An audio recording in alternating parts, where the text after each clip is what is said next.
Avoid using cordless phones because cordless phones are like a mini base station. They are on 24/7, except in Switzerland where it's illegal to sell a cordless phone like that. They require that they only work when you use them, which we could very easily do in many other nations as well. People have to get rid of the cordless phones because the cordless phones broadcast a signal 24 hours a day into the rooms wherever the person can walk and have reception. That is a very devastating radiation that was also tested in this Greek study that I just mentioned. It destroys the same number of proteins that the incoming cell phone radiation does from the outside, the cordless phone at home. So since 6 or 7 years, my patients are not allowed to have a cordless phone in the house. The smart meters are the worst invention that we followed in the last 2 years. There's absolutely devastating consequences that I will share with you. It's absolutely destructive to the human health, and probably amongst all the things that we're discussing, the smart meter is number one now in terms of devastation to our system, but the cordless phone is number two. It's worse than the incoming cell phone tower radiation. Now, the smart meter sends an impulse, microwave impulse at 900 megahertz, between 17,000 and 190,000 times a day through your home, through the entire home. And that radiation can be over 600-fold, we measured it, even by the EPA. The EPA set standards of what's acceptable, and these standards are way, way too high for our biological health. And we measured homes where it was up to 600 times above the standards that is set, which are way too high to start with, 600-fold. And here's what we've seen. One of my patients, a good friend of us, had a husband with Parkinson's disease who was doing okay for many years. The smart meter was installed. Within weeks, the patient has a dramatic downturn in brain function. He was no longer able to walk, and 6 months later, he died. See how high their pulses are. 300.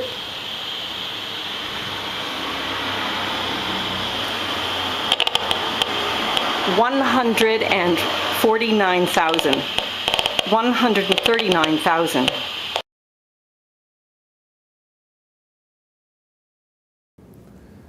My patient, who had recovered from Lyme disease 10 years ago and was in very stable, good health, the moment the smart meter was installed, her health went down and she can no longer sleep any night. She has a constant feeling of vibration in the body. She feels like she's losing her mind, and she had to evacuate her home to save her life. If smart meters had been designed to use either fiber optics or to emit just once or twice a day, rather than the 10,000 times they do emit, then I wouldn't be standing here today, and thousands upon thousands of people around the world would not have been injured by smart meters. Over 199,000.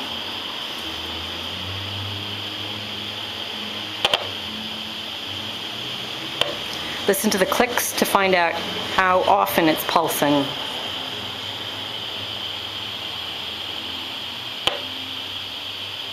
Over 199,000. This is just one case. We have many cases where children had recovered from their learning disability, from their autism, from their asthma. Brain cancers had healed. They were non-detectable.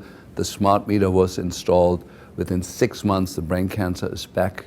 That was considered healed. The seizure disorder was back. The autism was back. Or children, usually the regressive form of autism, children are born normally. After the 3rd or 5th or 6th vaccination, when they're 18 months old, suddenly they have the downturn where they lose what they've gained, they lose their language, they lose eye contact, and they're bad. You don't see that with 8-year-olds, but we do. Children were completely normal, 8-year-old, in school, everything's good. Suddenly the child turns autistic, loses everything it's gained, including the language. An 8-year-old, where we find out the smart meter was installed by the house.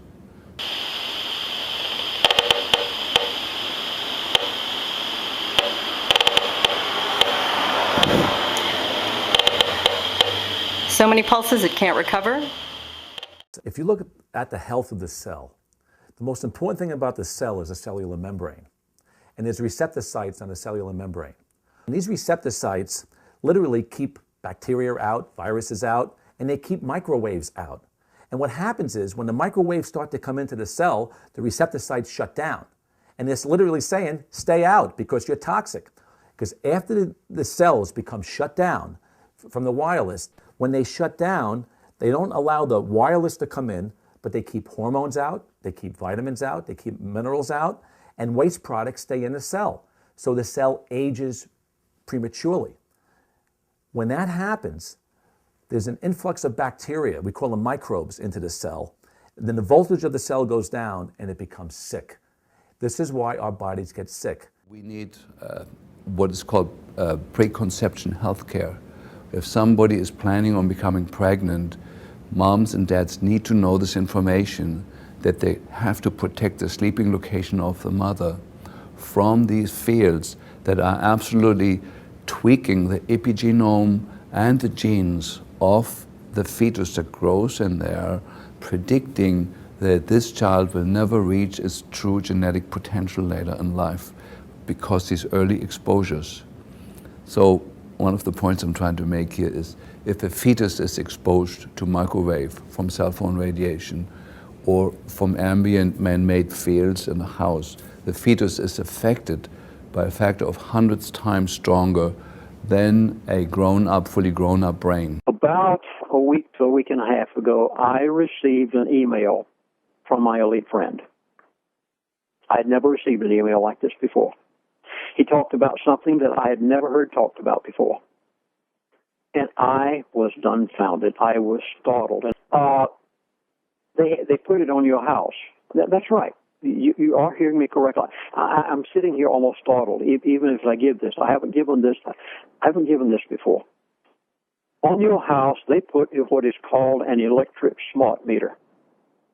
And you didn't think a thing about it because they told you that the meter reader wouldn't have to come around anymore and read the meter on your house and that this was going to be great. Do you realize that the federal government subsidized the electric utilities of America to the tune of billions of dollars to put in all of the equipment necessary to put a smart meter, smart electric meter, to read your meter, your electric usage over the past 30 days.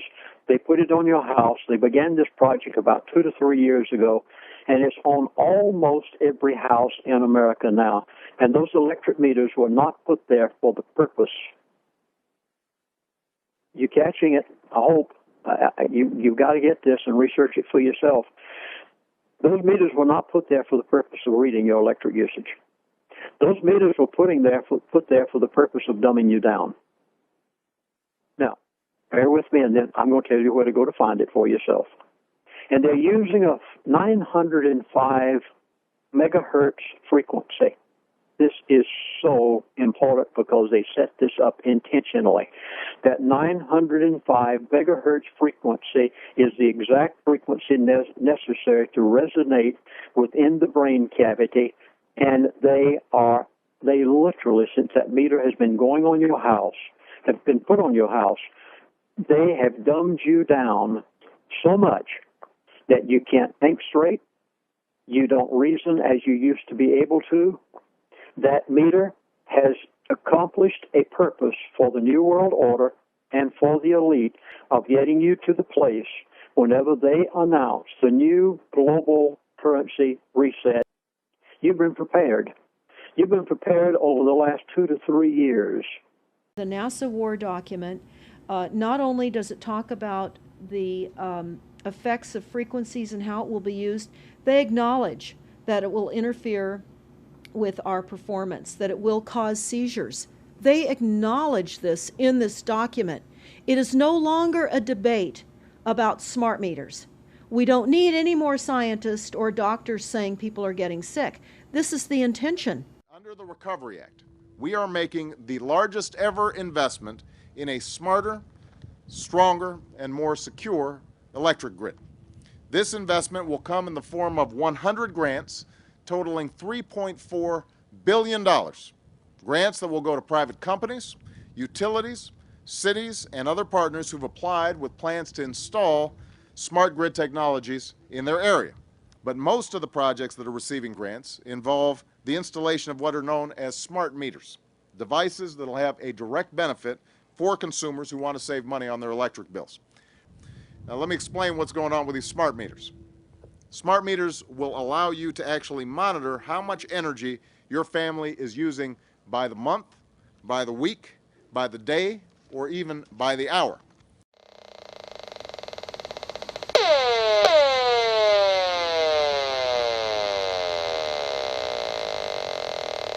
We measured homes where it was up to 600 times above the standards that is set, which are way too high to start with, 600-fold.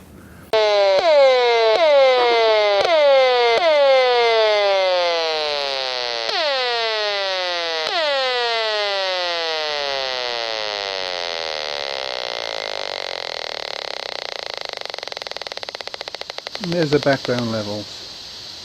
That's what it should be. It's over 2,000.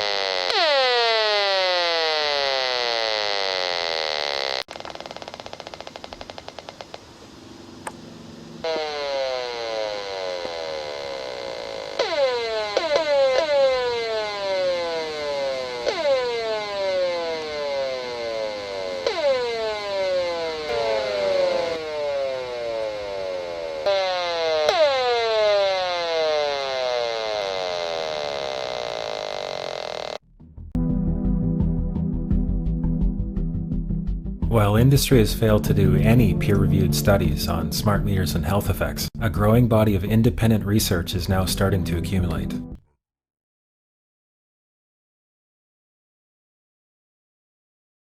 In our second set of tests, we're using the smart meter. Before the exposure, we see the same thing as we saw in the first samples. Normal cell walls, fairly separated and looking healthy. So after 2 minutes of exposure in front of the smart meter at about 1 foot away, we see a totally different story. Sample 1, you can see a lot of degradation in the cells. The cell walls have been broken, and you see changes in the cells which are called mycoplasma. It shows a mutation to the cell. In the second sample, we see a different type of degradation to the cell membranes. You can see a corrugation here. This is called bottle cap formation, and it's known that this occurs due to oxidation or exposure to free radicals. So this third subject, when we did her sample, she had to be pulled away from the meter after 45 seconds because she complained about an increasingly severe headache. And here you see a phenomenon called rouleau, where the red blood cells are stacking up, which makes it very difficult for the blood to deliver oxygen to the tissues as they would be their normal function. Every single one of these is a degradation. Every single one of these shows a trauma to the blood cells. And that came from something, and the only variable was the smart meter. What's going on here? This is a wireless device which is unproven scientifically, which all the evidence so far proves is dangerous or questionable, which should therefore be studied intensely before it's released to the public. Clever people called the technology smart to make it seem intimidating so no one would question it. To call it a smart meter so you would feel less knowledgeable, which they know we feel, and then you wouldn't question the smart people putting it in your house. So I call them not smart meters, dangerous meters.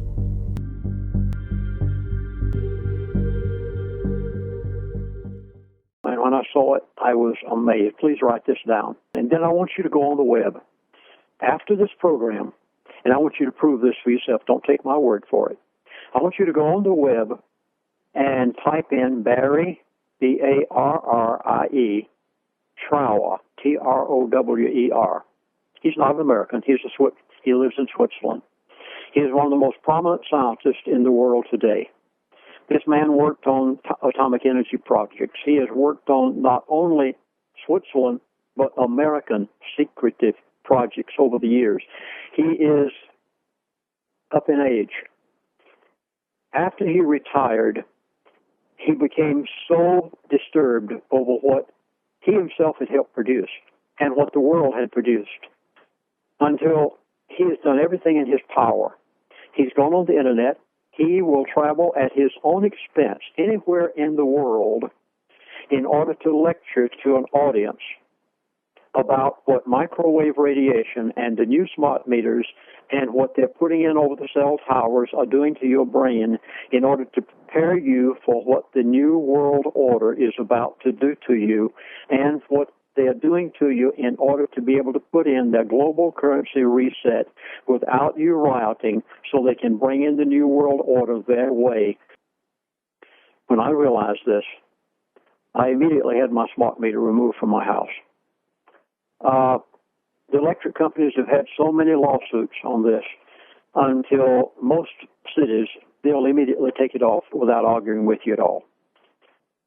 My wife and I both felt amazing response after that meter came off.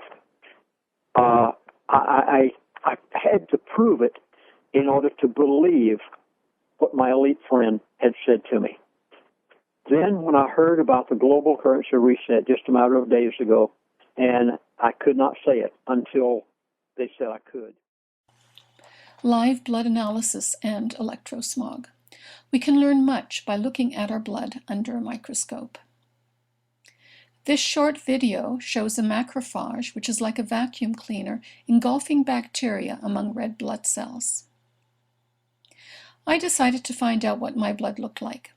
I pricked my finger, placed a drop of blood on a slide, and looked at it under the microscope. This is what I saw.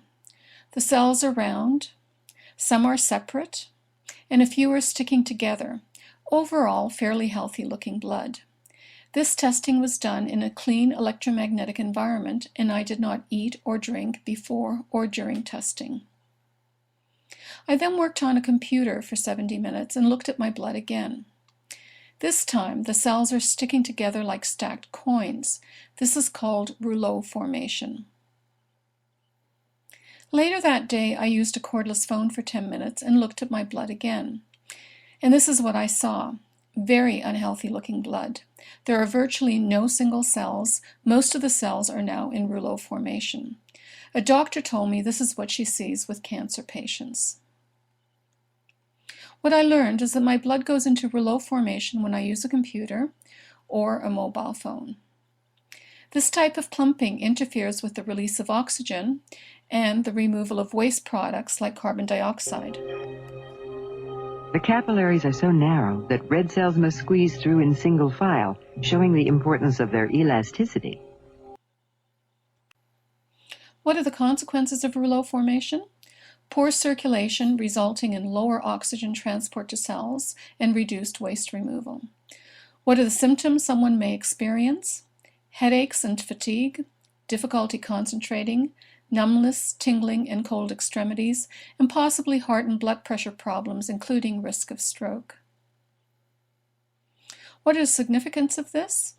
Live blood analysis may be a good diagnostic for electrohypersensitivity.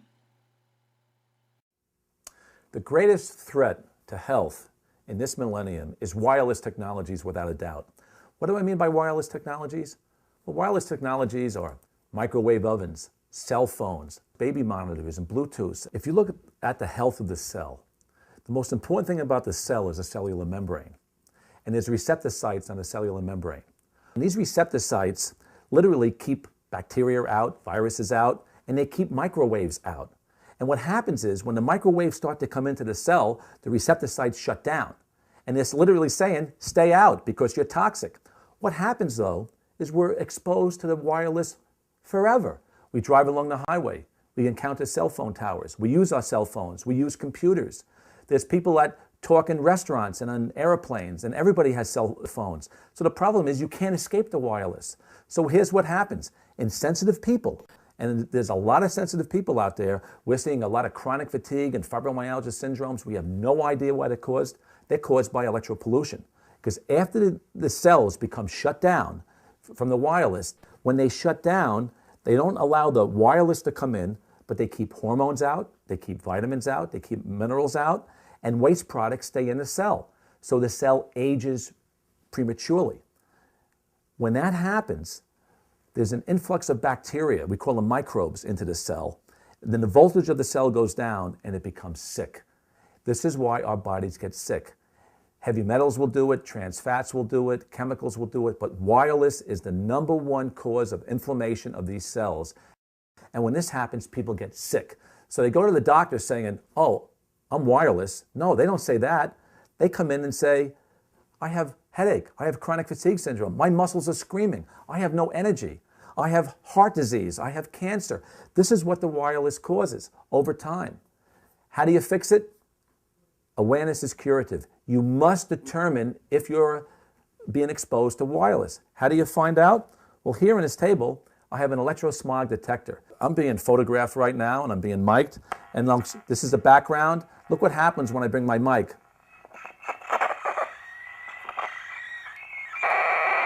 That's a wireless, folks. Now, that's pretty bad. I don't have it next to my heart. I have it, close to my body, but it's not affecting my internal organs. Down here, it's affecting me, and you can hear that.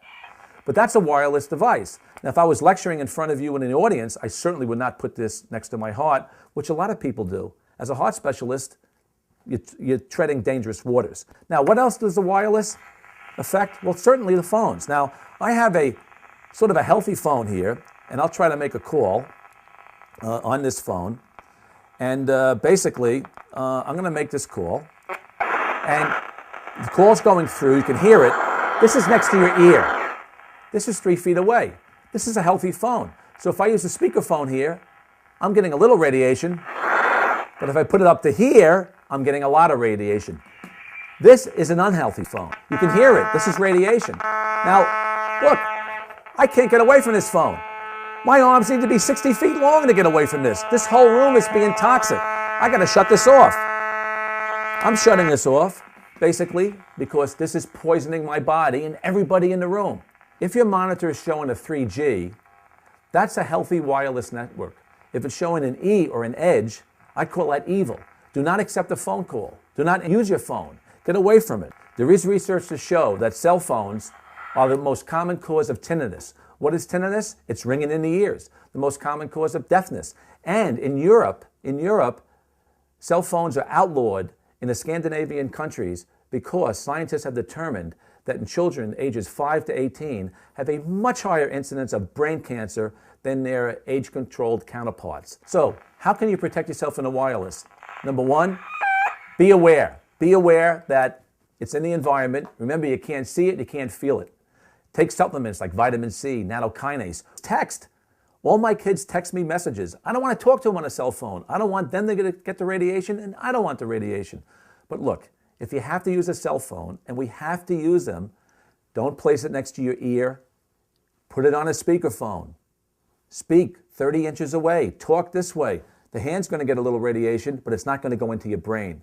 And remember, the younger the person, the more radiation into the brain. So you mothers out there who have toddlers next to you, who are pushing toddlers in a carriage, and you're on the phone, and this phone's out here, it's going into your children. So again, awareness is curative.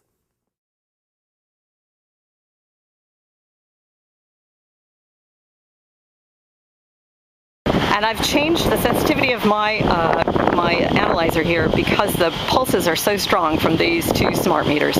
Currently what's being read on my analyzer is attenuated by this device here at the end of my middle finger.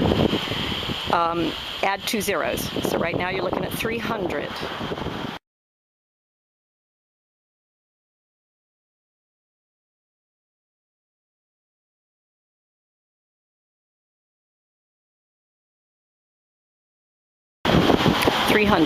Okay? And we're going to go up and read these 2 meters.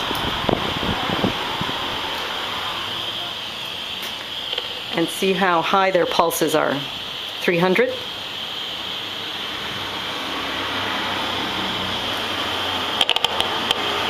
149,000. 139,000.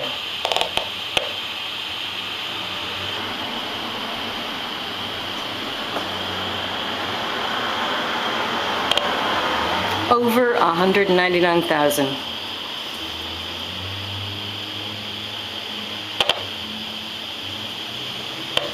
Listen to the clicks to find out how often it's pulsing.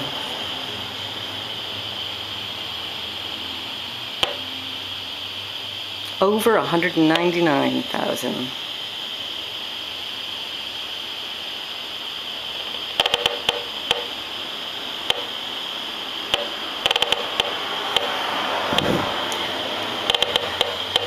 So many pulses it can't recover.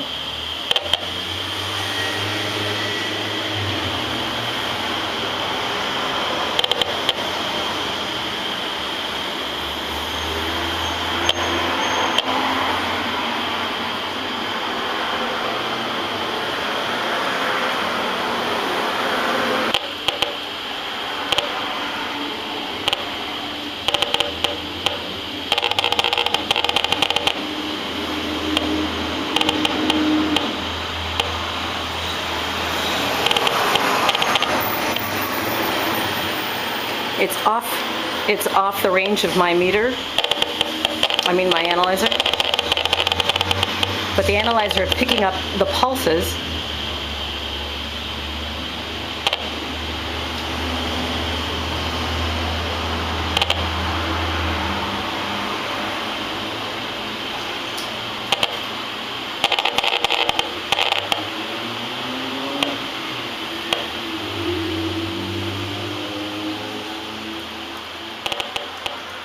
I'm sorry, I don't want to stand here anymore.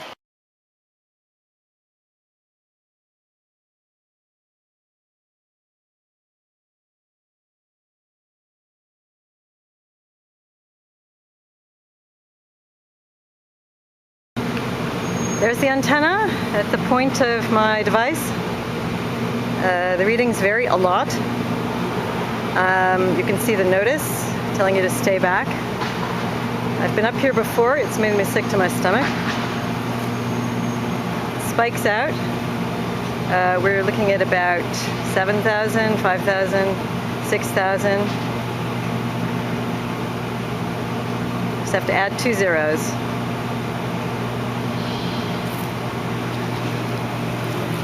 $15,000, $20,000, $22,000, $23,000. 20,000.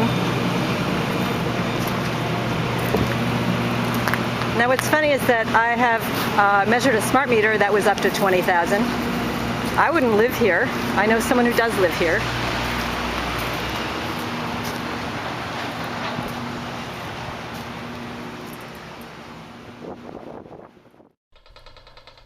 Some of the problems we find in today's home are with wireless technology, such as DECT portable cordless phones and wireless networks.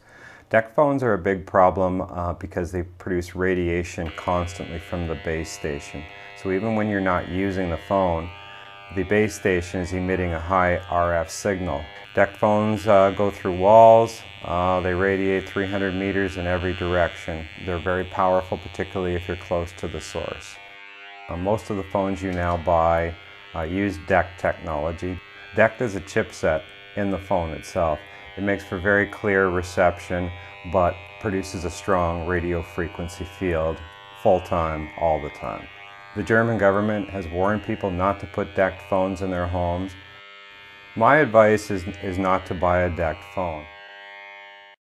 Hello, today's presentation is about EcoDECT cordless phone, which I believe are not as bad as DECT phones. This is a normal DECT phone. Normal DECT phones radiate all the time, even when on standby mode. This is an EcoDECT phone. I have just pressed the dial button and then on the end call button. The phone is in EcoDECT mode. The phone is now radiating. And it is radiating only when making a call and several seconds after. Several seconds after the call was ended, the phone stopped radiating.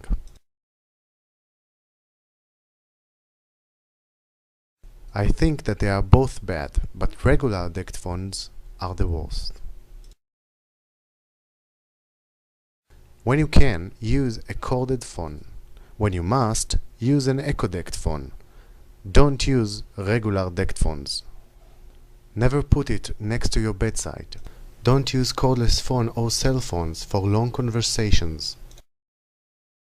When the DECT phone was connected, radiation level at 1 meter away from the phone was up to 8 milliwatt per square meter at all time. That means 24/7. That's all for now.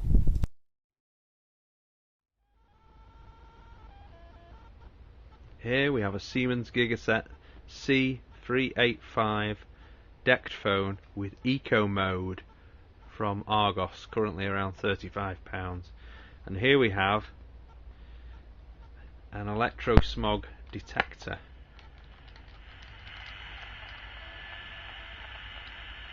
The noise it's making now is just background static, so that means that the Gigaset phone is not emitting DECT radiation.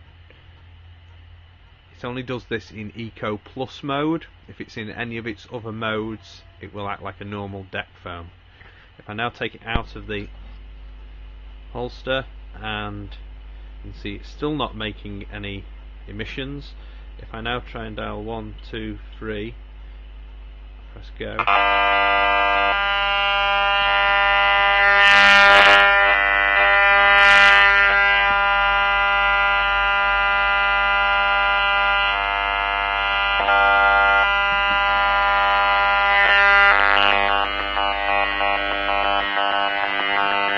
That's what DECT sounds like!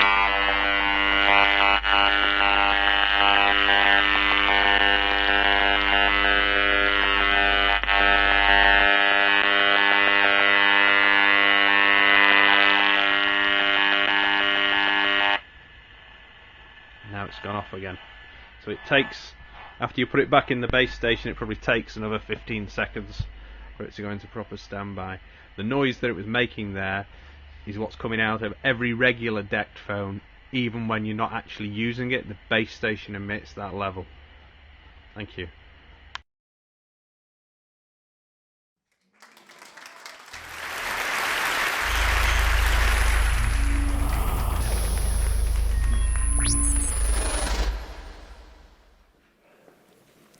So I'd like to begin by asking a few questions. Who knows if they have a wireless smart meter on their home? Okay. And who has their smartphone in their pocket right now? Great. And who's read the fine print in your owner's manual that says that the smartphone should never be within about an inch of the body?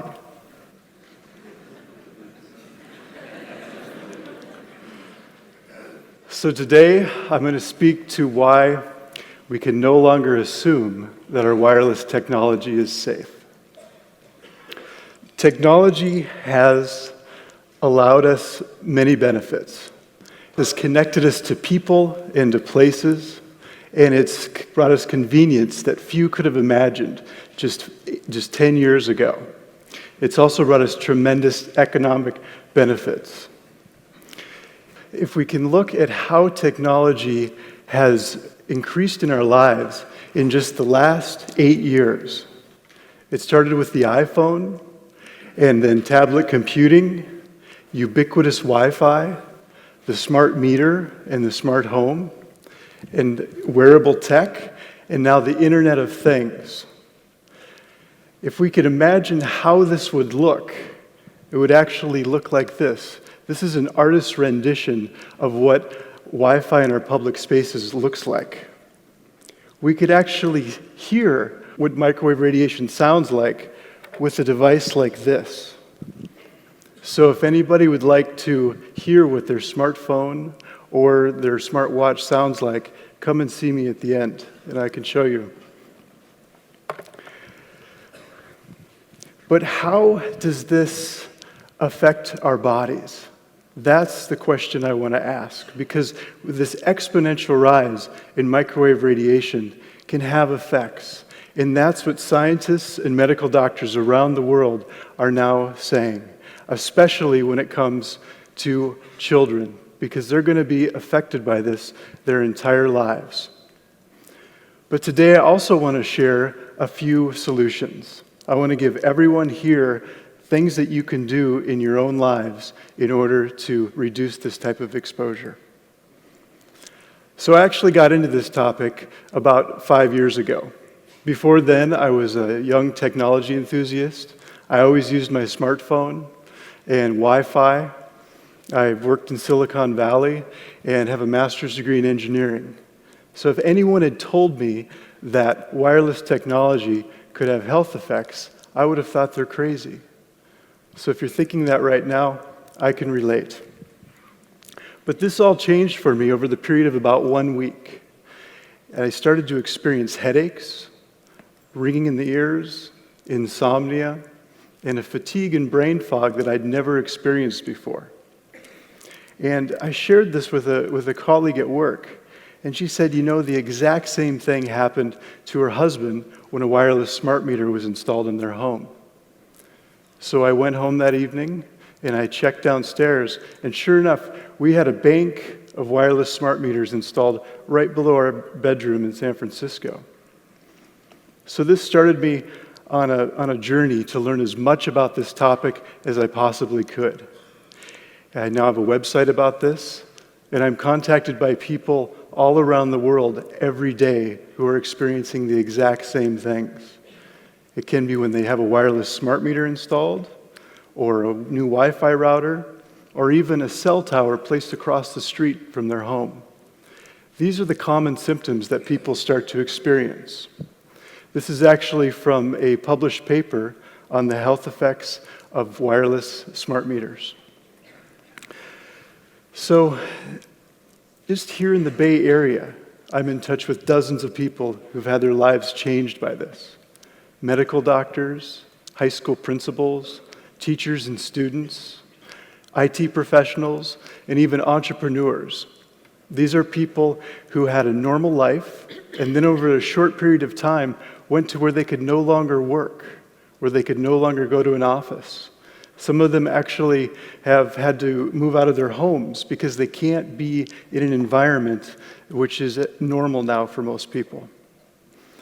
I've been in touch with people around the world who've become homeless because of this. There's many people that's actually happened to. And unfortunately, I know of people who've actually taken their lives because there's essentially no place they can go. And this is something that society does not yet recognize. My own life has been tremendously changed by this.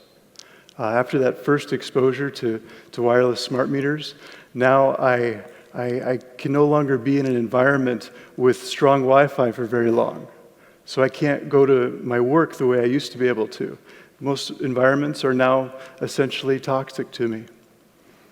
So even finding a safe place to live has become very difficult. Imagine not being able to live in an apartment building where everyone has Wi-Fi, or to be able to live next to a cell tower.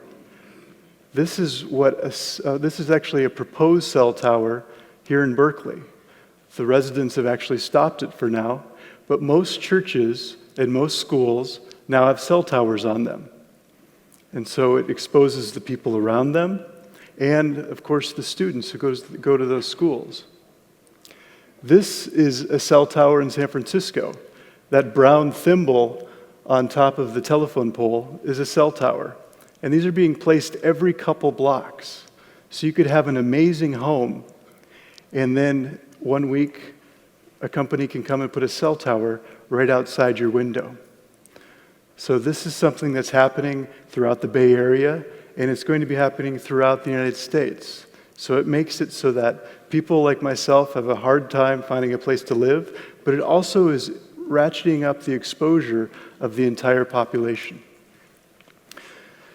So you might be asking, perhaps some people are being injured by this, but if you're not feeling it, it's probably not that big of a deal. And I think that's a very common experience.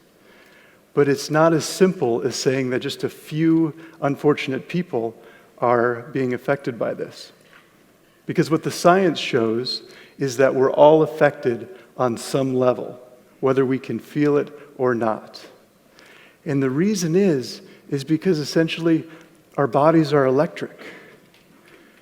Every cell in our body communicates using tiny electric signals. It's how our nervous system operates. So to think that we could put an exponential amount of microwave radiation into our environment and not feel effects is simply false. To illustrate this, I actually had many friends come to me when I started to experience this, and they would say, "Jeremy, are you sure you aren't making this up in your head?" And I thought this too myself at the beginning. But then a year or two later, they would come to me and they'd say, "You won't believe it, but now I'm feeling pain in my arm when I use my cell phone, or when I put it to the head, or when a new Wi-Fi router is installed." So this is something where when people have more of an exposure, more people are being affected. And it's not just headaches and insomnia. It's much more serious things, such as infertility, DNA damage, and eventually cancer. This is what the research is starting to show. And you don't have to take my word for it. I encourage you to start researching this for yourselves. If you simply Google EMF research, this is a screenshot of what you'll find. The World Health Organization is the first link there, and they actually in 2011 came out and said this wireless technology is possibly carcinogenic. Now there's scientists around the world that say that it's most likely carcinogenic. The third link there is actually my own website. It's there because the last 5 years I've gathered research from around the world that shows that we now have enough evidence to at least take precaution when it comes to this technology. So, isn't this regulated? And this is one of the most interesting things I've found. The Federal Communications Commission is who is supposed to be regulating wireless technology. But if you look at the regulations, they're almost 20 years old. So that means our most advanced technology is using science that's at least 20 years old. But not only that, they're based on a concept which is nearly 50 years old, which says if microwave radiation does not heat us, then it can't possibly hurt us. But there's now hundreds of studies that show that this is false. So how is it that we have a regulatory body that's not protecting the public? Well, like many issues, like many public health issues in our country, you end up having industry influencing the regulatory body. And that's what's happening here. So you have a revolving door between the wireless lobby and the FCC Commission. So that's what's happening. Plus, the science is heavily influenced by industry funding. This is a study by Dr. Henry Lai. He looked at 326 studies based on the biological effects of cell phone radiation. He found that about half of the studies showed effects and half didn't. That's pretty normal for this type of research. But what he found that was interesting was that if you looked at who funded the studies, 70% of the independent studies showed effects, and only 32% of the industry-funded studies showed effects.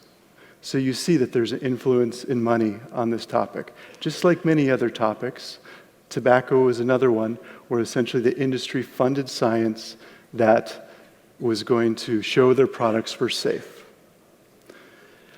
So that's the bad news. And now I want to share some good news. And that is that there are solutions for this. We are going to have the industry start to create safer products, but there are ways that we can both protect ourselves and move industry forward. So one of the primary things we can do is to move towards fiber optics, because this is a way that we can make our homes safer, our businesses, and our schools. So fiber optics are safe, they're secure, and there's absolutely, they're one of the fastest things we can use. Another way we can go is to design products which are safer. So currently we have product designers and engineers working together, but we can bring in biophysicists and biologists to work together to create products that don't just emit right underneath the FCC regulations, but emit the least amount of any type of electromagnetic fields as possible. If smart meters had been designed to use either fiber optics or to emit just once or twice a day, rather than the 10,000 times they do emit, then I wouldn't be standing here today, and thousands upon thousands of people around the world would not have been injured by smart meters. So what are some things that all of us can do? This is one of the most important things, because everyone wants to know how to essentially protect themselves and their families. So the first thing is to make sure we use our cell phones wisely. I mentioned that you don't want to put the cell phone within about 1 inch of the body. The industry's telling us this now. So make sure you use speakerphone, get an air tube headset, and when it's on the body, make sure that you put it on airplane mode, when it's either in the pocket or sometimes in the bra. And when it comes to kids, we don't want to have kids use cell phones, but if they must, then please teach them how to use these wisely. We can wire our homes. This is, most people don't need Wi-Fi in their home. So move towards Ethernet, move towards fiber optics, and if you must have Wi-Fi, make sure you turn it off at night. You can get a simple timer so you don't even have to think about it. When it comes to kids, we want to reduce their exposures as much as possible. So if they use an iPad, put all of the data on the iPad and then turn the Wi-Fi off. In schools, I simply do not think we need to have Wi-Fi in schools because we're filling those classrooms with microwave radiation. We can have amazing technology, but it can be wired. And this is where I think we're going to have to go. When it comes to the smart meter and the smart home, I recommend you opt out. I've had wealthy, early adopting families contact me who went all in on the smart home, and they ended up getting sick within a few months. So this is something that affects families, and I just recommend that you don't go down this path because it's a technology we do not need. And one of the last things I want to, solutions I want to give today is to create a safe place to sleep, because this is one of the most important things, because this is when your body rejuvenates, and it's when you can make sure that everything's off. So turn off all your wireless devices, unplug things. If you have a baby monitor, I actually recommend that you turn that off, especially at night. I just do not recommend those for kids. And if you do these things, I know many people who've ended up sleeping better. They have a much clearer during the day, and their fatigue is much less. So this is something which I recommend everyone can do. So in conclusion, I want to say that this is a problem that we can solve. There's tremendous people around the world working on this right now. And I believe we're coming to a tipping point where enough people realize that this is an important topic and that there are solutions. So I recommend that you share this with the people who are closest to you. Because if enough people wake up to this issue, then industry will start creating safe technology. And once they do that, our entire society can move towards a healthier future. Thank you. Avoid using cordless phones because cordless phones are like a mini base station. They are on 24/7, except in Switzerland where it's illegal to sell a cordless phone like that. They require that they only work when you use them, which we could very easily do in many other nations as well. To all of us here in the room and to those of you who are viewing this online this morning. Today we are announcing the Baby Safe Project. This is a critically important public awareness initiative to inform pregnant women about the potential dangers associated with early life exposures to wireless radiation, especially its effect on the developing brain. My name is Patty Wood. I'm the founder and executive director of Grassroots Environmental Education, which is a nonprofit environmental health organization based here in New York. We are creators of the Baby Safe Project in collaboration with Environmental Health Trust. The mission of Grassroots is to inform the public about emerging science that links common environmental exposures with a growing list of human health impacts. And much of our work focuses on children since they are disproportionately exposed and affected by environmental insults. Today we're here to talk about our very youngest children, those who aren't even born yet, and how wireless radiation may be impacting their development. The Baby Safe Project builds on a paradigm that is familiar to most women, that pregnancy is a time to be careful about certain environmental risks. It also rests on a principle that every mother understands instinctively, better safe than sorry, which is known in the scientific community as the precautionary principle. The Baby Safe Project combines old and new media in a comprehensive campaign to reach women all over America with our message of caution. Our website, babysafeproject.org, has 2 videos and lots of information for pregnant women about how they can protect themselves and their babies from unnecessary exposures to wireless radiation. Our booklets and pamphlets, hundreds have gone out already and thousands more are on their way to birthing centers, yoga centers, holistic moms chapters, and other associations and groups that serve pregnant women and young mothers. Our social media campaign on Twitter using the hashtag Know Your Exposure is already trending with hundreds of mommy bloggers helping us to spread the message of knowing and reducing the exposure to wireless radiation. We also have a joint statement, and we are being joined in this effort today by a growing list of international experts who have signed on to a joint statement on pregnancy and wireless radiation. There is a current list of signatories in your press kit, but more names are being added every day as news of this project begins to spread. Before I introduce our speakers, I want to reach out directly to the manufacturers and purveyors of wireless technologies and ask them to join us in this effort to inform women and protect the most vulnerable among us. They are well aware of the biological effects of this technology. Every smartphone, wireless router, iPad comes with a warning not to hold the device close to the body. And we know that they care just as much as we do about the next generation. So we hope they will join us in supporting the Baby Safe Project.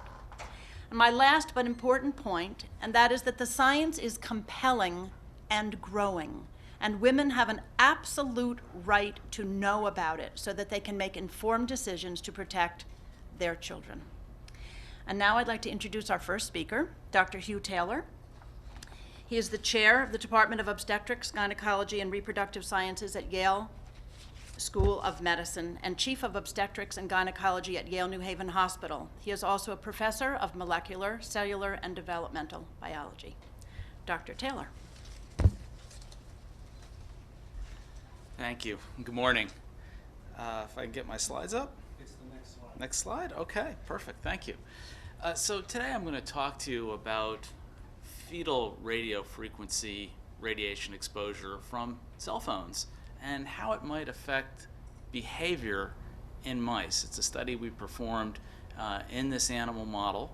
As an obstetrician, I've been very interested in what happens during pregnancy, and it's now becoming very clear that various exposures to the fetus in pregnancy may result in lasting damage.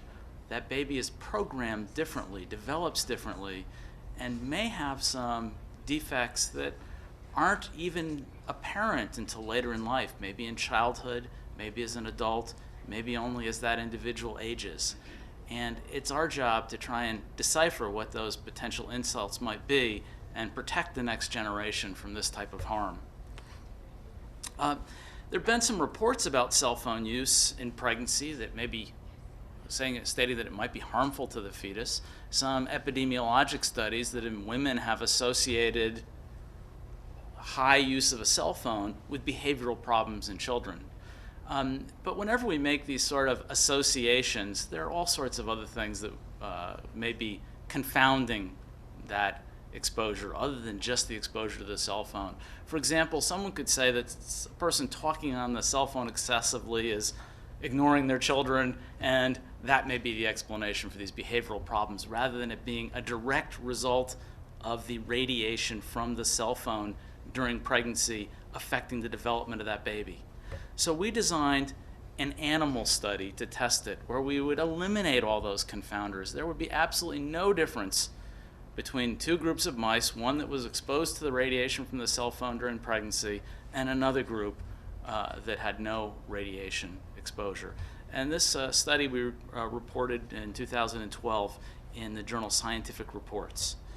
To do this, we took, again, two groups of mice. We had 33 pregnant mice that were exposed to a cell phone and 42 pregnant mice that were exposed to a non-active cell phone. And we looked at the effect of this exposure on the programming, on the development of the brain in the fetus, but looked not at the fetus, but looked at the mouse after birth. So we could see what an exposure during pregnancy did to that offspring later on in life as a child or as an adult.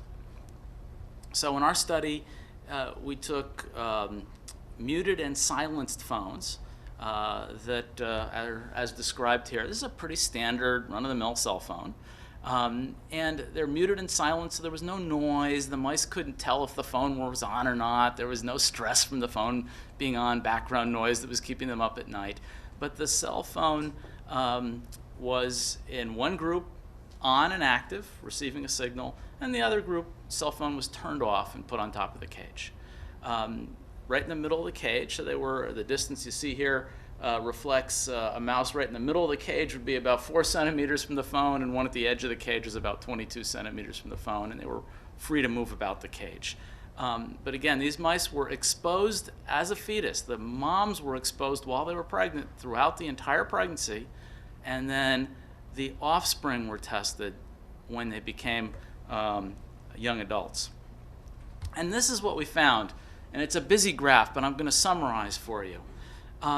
They had the mice that were exposed to cell phones. Again, these are the mice that were exposed while they were a fetus being tested as an adult. And this looks at, over time, the various ages.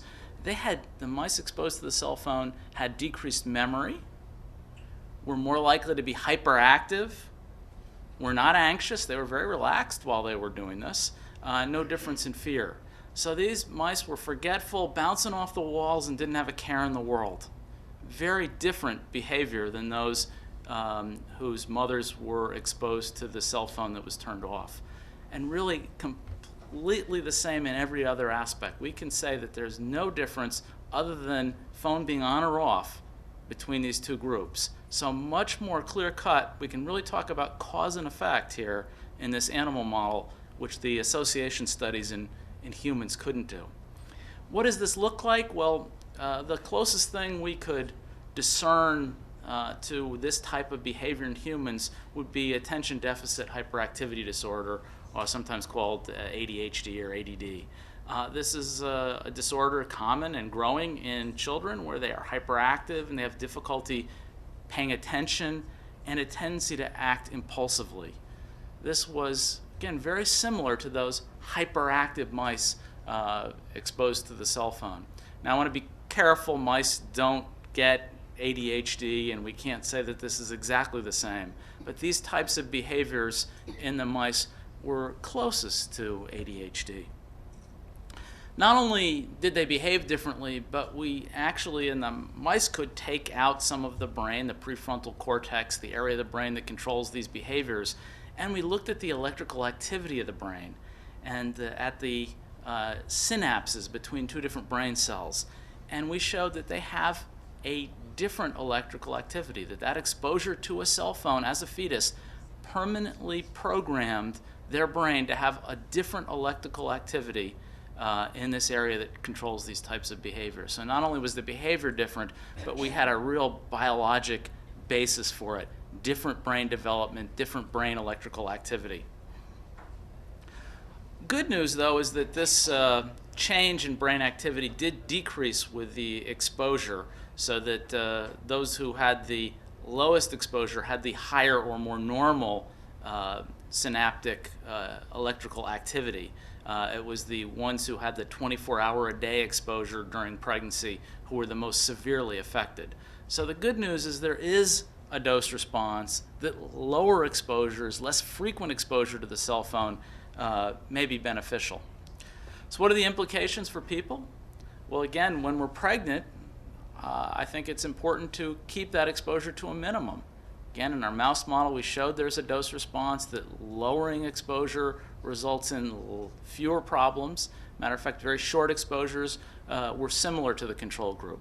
But where should we carry our cell phone? Probably not right as in this picture on the pregnant abdomen, not clipped to our belt next to the baby, not in a bag at our hip next to the pregnant abdomen. Probably keep that phone, move it away from the pregnant abdomen. Again, so it's not affecting the baby. The one thing we do know is that radiation effects dissipate fairly quickly with distance from the source of the radiation. So if you have your cell phone, it's sending out a signal. It's being picked up by a tower nearby. But the amount of energy correlates with the square of the distance from that energy source, the amount that's absorbed. So you move your phone twice as far away, you're really reducing your radiation exposure by a quarter, to a quarter of what it was. So even relatively small distances, moving that phone away from your body even a little bit can have a fairly profound impact on radiation exposure. So what do I tell patients to do? What do I tell pregnant women to do as an obstetrician? I say, move the cell phone away from the baby. People ask me all the time, should I not be talking on my cell phone when I'm pregnant? Well, moving that, if you keep your cell phone right at your pregnant abdomen, moving it to your head is probably actually a good idea. But I think the bottom line is the further away that the phone is from your pregnant abdomen, the better. Moving it a little bit away is a good idea, but certainly when someone's driving in a car, I tell them not to keep it clipped on their side. Put it on the seat next to them or the back seat. If you're in your office, put it, again, not at your side, put it across the room on a table. When you're home, don't keep it on your person all the time when you're pregnant. Place it down somewhere across the room.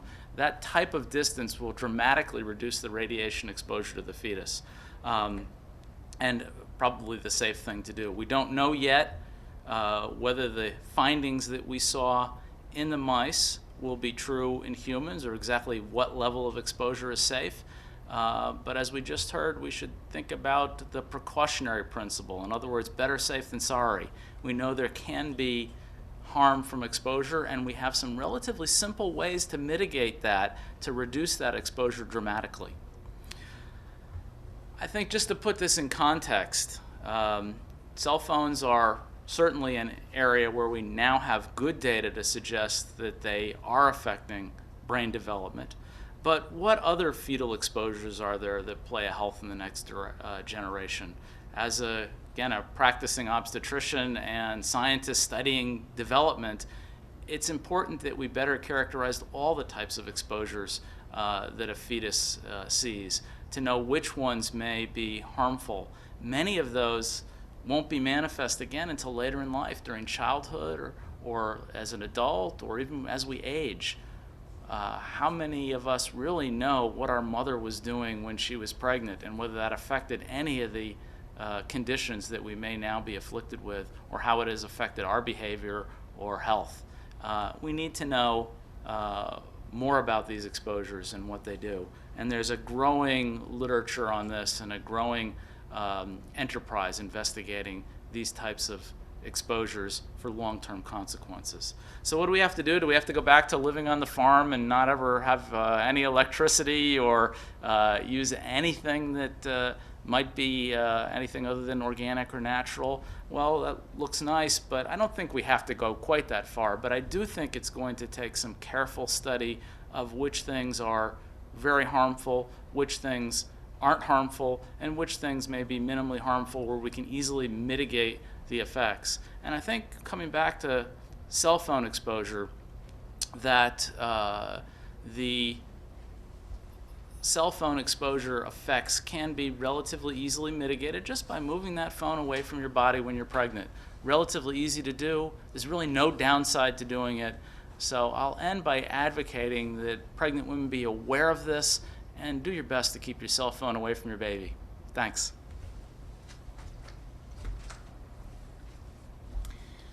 Thank you very much, Dr. Taylor. I would like now to introduce Dr. Deborah Davis. She is the founder and president of Environmental Health Trust. She's a visiting scholar at the University of California at Berkeley and the founding director of the Center for Environmental Oncology at the University of Pittsburgh Cancer Institute.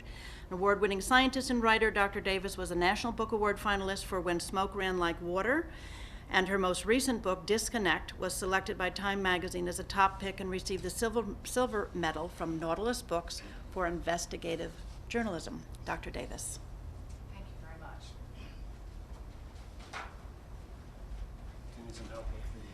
Just to get my slides up. Yeah.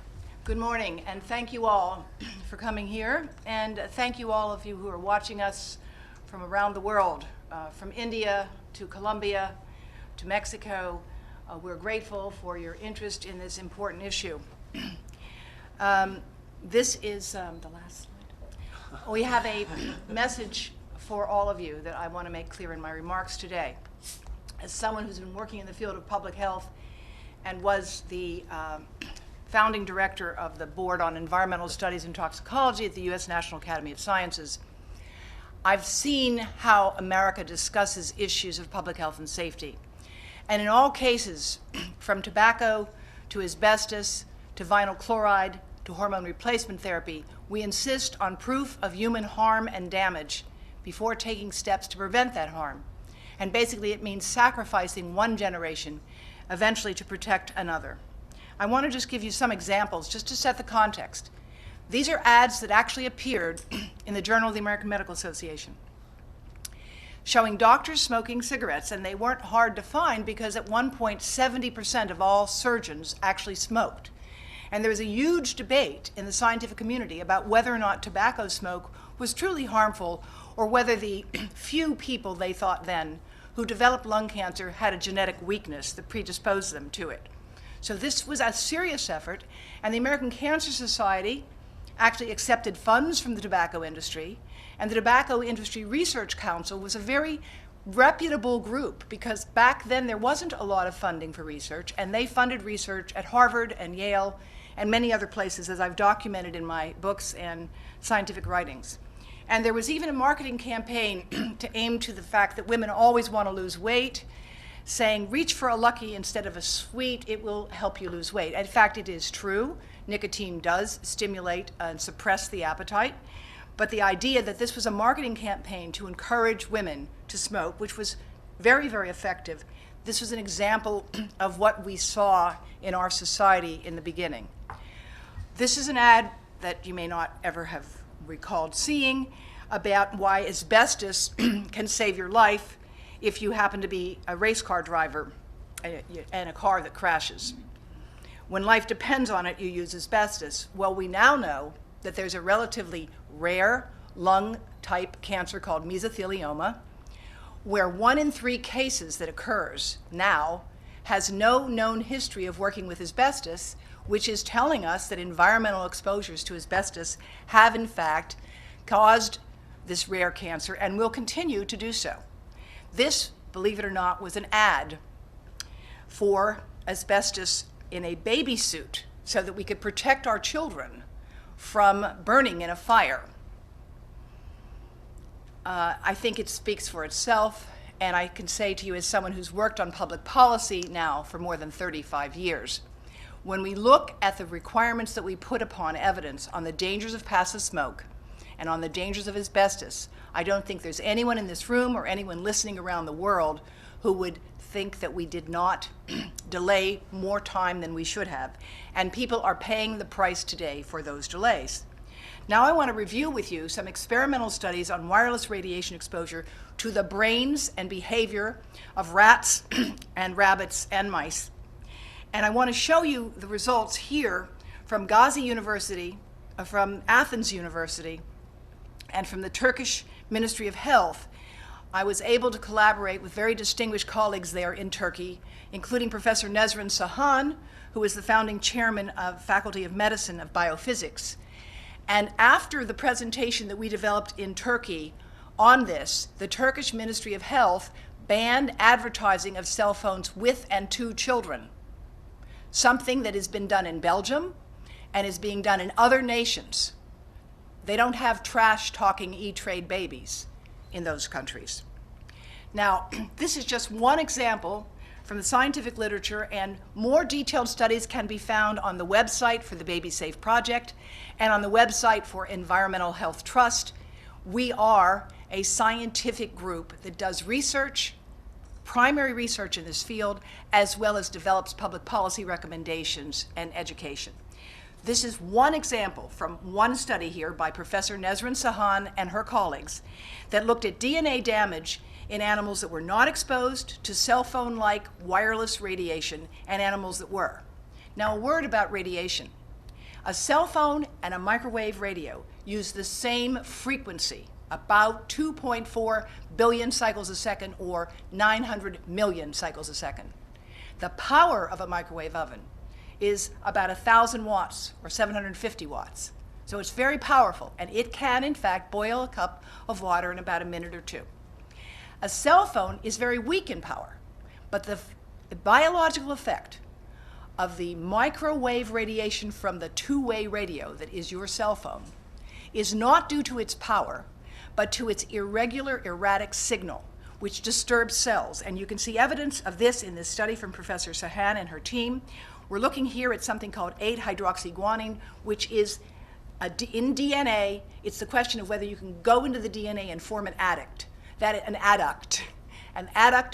gloms on to the basic nucleotide that's building and holding your DNA together. And this is showing that in the control groups, you get a very modest damage, but in the exposed groups, indicated here, you get 3 times more DNA damage just from exposure 15 minutes a day for 7 days when it's prenatal. The prenatal time, as we say in the Baby Wireless pamphlet, is a time of exquisite sensitivity. The faster cells grow, the more vulnerable they are to toxic exposures. We take great steps to protect the pregnant abdomen and to protect the brain and fast-growing cells in the human body. Now I want to talk to you about the work of Professor Suleiman Kaplan, who is the chairman of the Department of Histology Embryology at Onda Mayuz University, where I was privileged to meet with him and his extensive team of researchers. They also have studied prenatal exposure to microwave transmitting devices, and they have found that not only does it affect behavior, but it actually affects the brain. The hippocampus is the part of the brain that we use for thinking and memory. Professor Taylor showed you behavioral effects of cell phone radiation. This work, which was published in Brain Research, ties very nicely with his work, because what it shows is that you see in the control cells here, and I'm sure those of you who are not pathologists, you can see they're nicely packed and orderly and dense. Cells are supposed to be in line, right? They're supposed to stay together. These cells on the other side are exposed, and these cells are not exposed. Exposure took place early in life, late in pregnancy, and the results you can see quite right here is that there are fewer brain cells, and they're more in disarray if they were exposed to this radiation. The results here are what's called pyramidal cells, which are a type of cell within the hippocampus. And again, this is the thinking and memory part of the brain. You see, again, the disarray here in the exposed. This is the same magnification. There are more cells here. They're tighter together. There are fewer cells here. This is the work of Professor Odachi, also in Turkey. Now, I should say a word about this. We're dealing with a very complex phenomenon. I myself am trained in toxicology and epidemiology. I was a member of the board of scientific counselors of the National Toxicology Program of the US government. And we understand this is a complex issue scientifically. But right now, we are treating our children like experiments in a subject with no controls. It would be unethical if we were to say, let's take one group of pregnant women and expose them to cell phone radiation and the other group not. It would be unethical if we gave pregnant women alcohol, if we gave them tobacco, and then said, let's study what's happening. So we need to understand that what we're doing now makes no sense biologically based on this experimental work, because we're not mice or rats, but genetically we're not that different from them. And when it comes to developing drugs, we test them in mice and rats in order to decide whether it's appropriate to apply them to humans. Now what we're doing is we're exposing humans to this radiation, waiting till we get the data to show whether or not it's harmful. I think that there's something fundamentally wrong with that, and we at Environmental Health Trust are thrilled to be working with grassroots environmental education to see that you all get more information about this. So I finally want to show you some studies also done with colleagues in Turkey on prenatal exposure to wireless transmitting devices that not only damage the brain and damage behavior, as Professor Taylor has shown you, but also damage the testes. And think again, rapidly growing cells are the most vulnerable. The brain of a baby more than doubles after birth and grows so many fold from early in pregnancy that I've never seen a number on it. Prenatally exposed newborns here develop compromised spinal cords. Now, the spinal cord is the part of the embryo that ultimately becomes the brain. It starts out with just one cord, and it grows in size and density so that the top of it becomes the brain. And this is showing you here that in the unexposed, you have kind of nice cell full development in the center. And right here, you can see it's literally missing about half of what should be there. This is a stunning result obtained from Professor Adachi in a paper that has just come online, although it was published 2013. It's not been reported in the literature. And we have all of that available for you on the website as well. And these are behavioral tests with these same exposed animals showing that when it comes to taking animals that have been deprived of food so that they're hungry and they want to get a reward, and you put them in a radial arm maze, so they have to learn where to get the food. The animals, the control animals, can get there really fast with little delay, and the EMF group that's previously been trained gets lost, and they have a harder time finding food, and they make more mistakes. Finally, this is a model of pregnancy. This has been developed by a joint project with the Swiss government, Andreas Christ there, and Niels Kuster. And you see we have biological models. These models are not used now by any of the national authorities to set standards for cell phones or laptops or any other devices. They're used when you want to evaluate the safety of a medical device, but not for the wireless devices that we're all using today. And this is a model that's being developed further of exposure, the red indicating pretty high exposures here. This is a 7-month-old exposure, and this is the 9-month-old. And I realize it's difficult to see the heads here. There's no question that we get exposure into the skin, and we want to protect the pregnant abdomen. And I really think it's wonderful that the manufacturers are giving this advice to people, and we are working now to encourage them to give the advice in a clearer way that people can understand it. So finally, what do we want you to do? We want you to avoid carrying your cell phone on your body because, as Professor Taylor said, the closer you keep to your body, the more exposure you get. Cell phones have symmetrical antennas.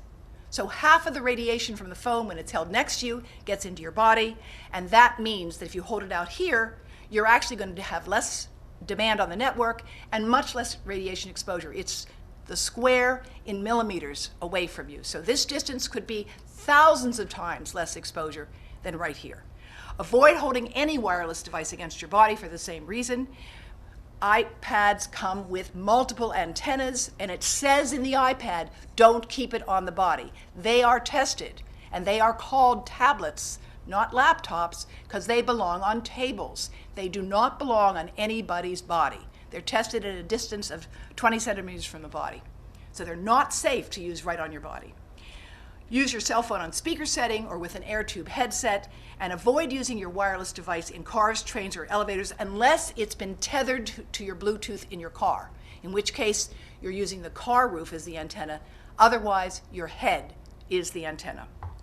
Avoid using cordless phones because cordless phones are like a mini base station. They are on 24/7, except in Switzerland where it's illegal to sell a cordless phone like that. They require that they only work when you use them, which we could very easily do in many other nations as well.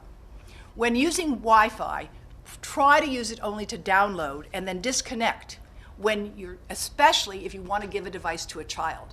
Do not hand a child your phone or any other device unless it's disconnected from the wireless. So download what you want before you give it to anybody, especially a child. And frankly, avoid prolonged or direct exposures. Figure out where your routers are and stay as far away from them as possible, and get in the habit of turning them off. You can also ask your internet provider to power it down for you. Sometimes they will work at 10% of the power that they're on right now. You can unplug it and turn it off.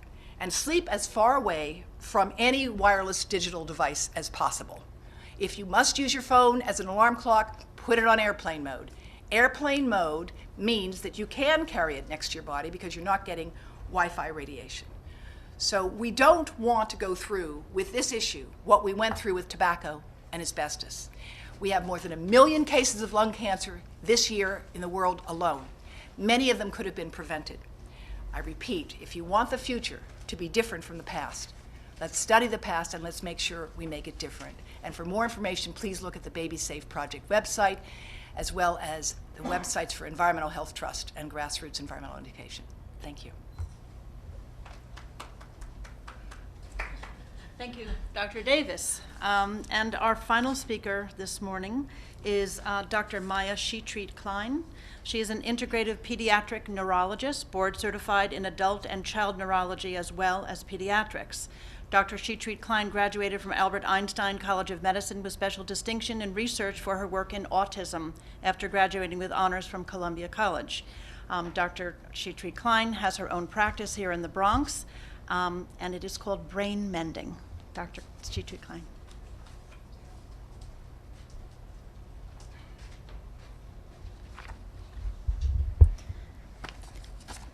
It's a particularly nerve-wracking time to be a parent.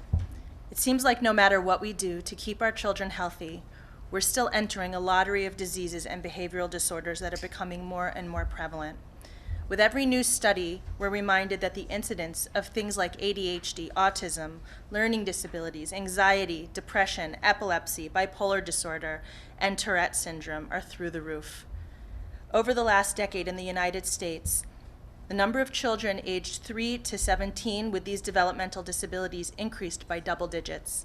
11% of children in the US, 6.4 million kids, carry a diagnosis of ADHD, with the number increasing by 5% each year from 2003 to 2011. Autism has increased nearly 80%. During this same period, the number of children medicated with stimulants or antipsychotics has more than tripled. A recent study showed that 1 out of every 5 children has been diagnosed with a mental illness. I care about these issues because I'm a mom, but I also care about them because I'm a pediatric neurologist. I'm one of the many people on the front lines of this epidemic every day, along with other healthcare professionals, therapists, teachers, and parents, working to help these struggling children and families. One question I'm often asked is why? Why did this happen to my child? These disorders are obviously complex and can't be necessarily explained by one factor alone, but sometimes we develop insight into contributing factors. Over the last several years, scientific studies repeatedly have found a strong association between in utero cell phone exposure and behavioral and attentional issues in childhood. For instance, the 2010 Danish Health Study evaluated pre- and postnatal cell phone exposure in nearly 30,000 children. Those exposed both before and after birth were 50% more likely to display behavior problems than children with no exposure. Children exposed to cell phones in the womb, but not after they were born, showed a 40% higher risk of borderline behavior problems. And those not exposed to cell phones before birth, but who were using them by age 7, were 20% more likely to have behavior problems. This study was large and therefore statistically powerful, and was also rigorous in ruling out other confounding factors that may have explained these differences.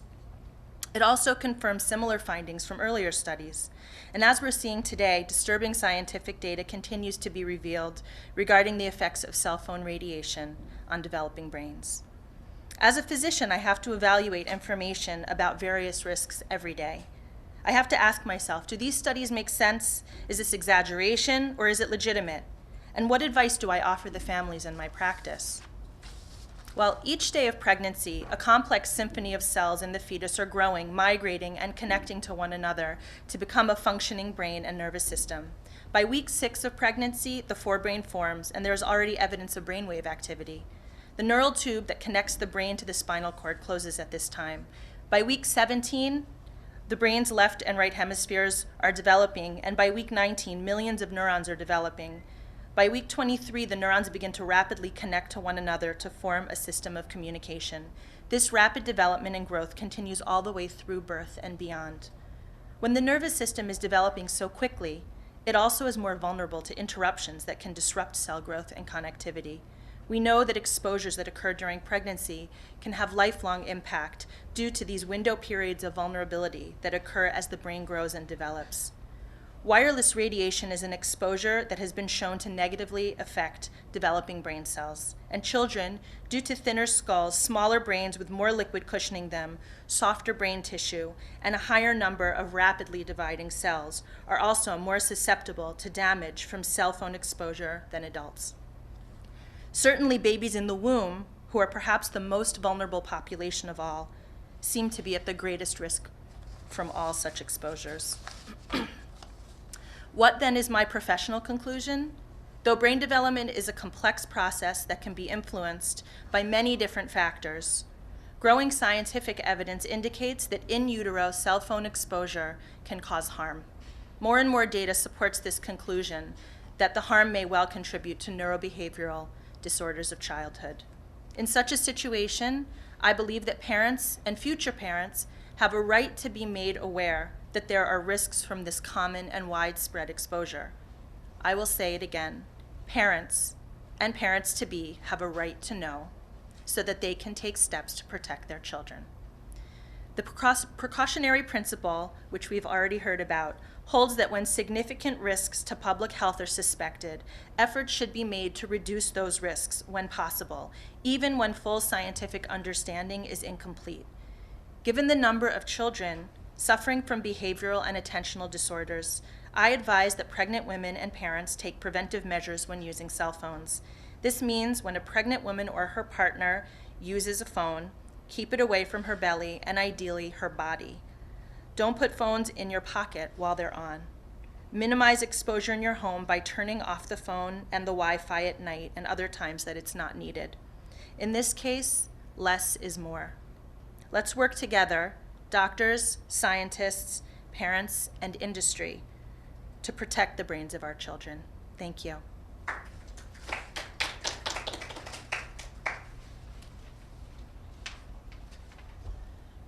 Okay, so thank you all very much for sharing your time with us, and we would like to know whether anyone has any questions that you could ask of our experts. They're right here in this room. They have an incredible body of knowledge between them that we could tap into.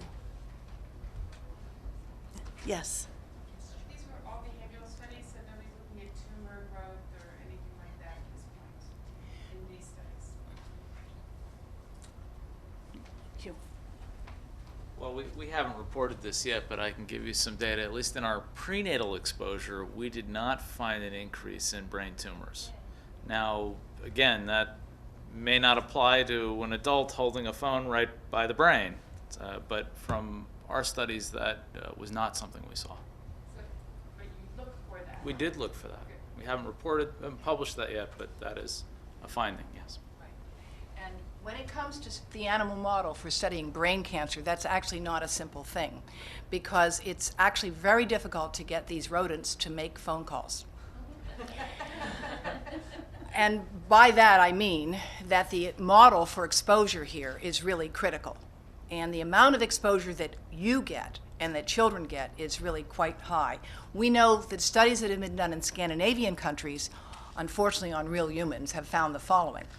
For kids who start to use cell phones before teenage years, or in the early teenage years, they have between 4 to 8-fold more brain cancer by the time they reach their late 20s.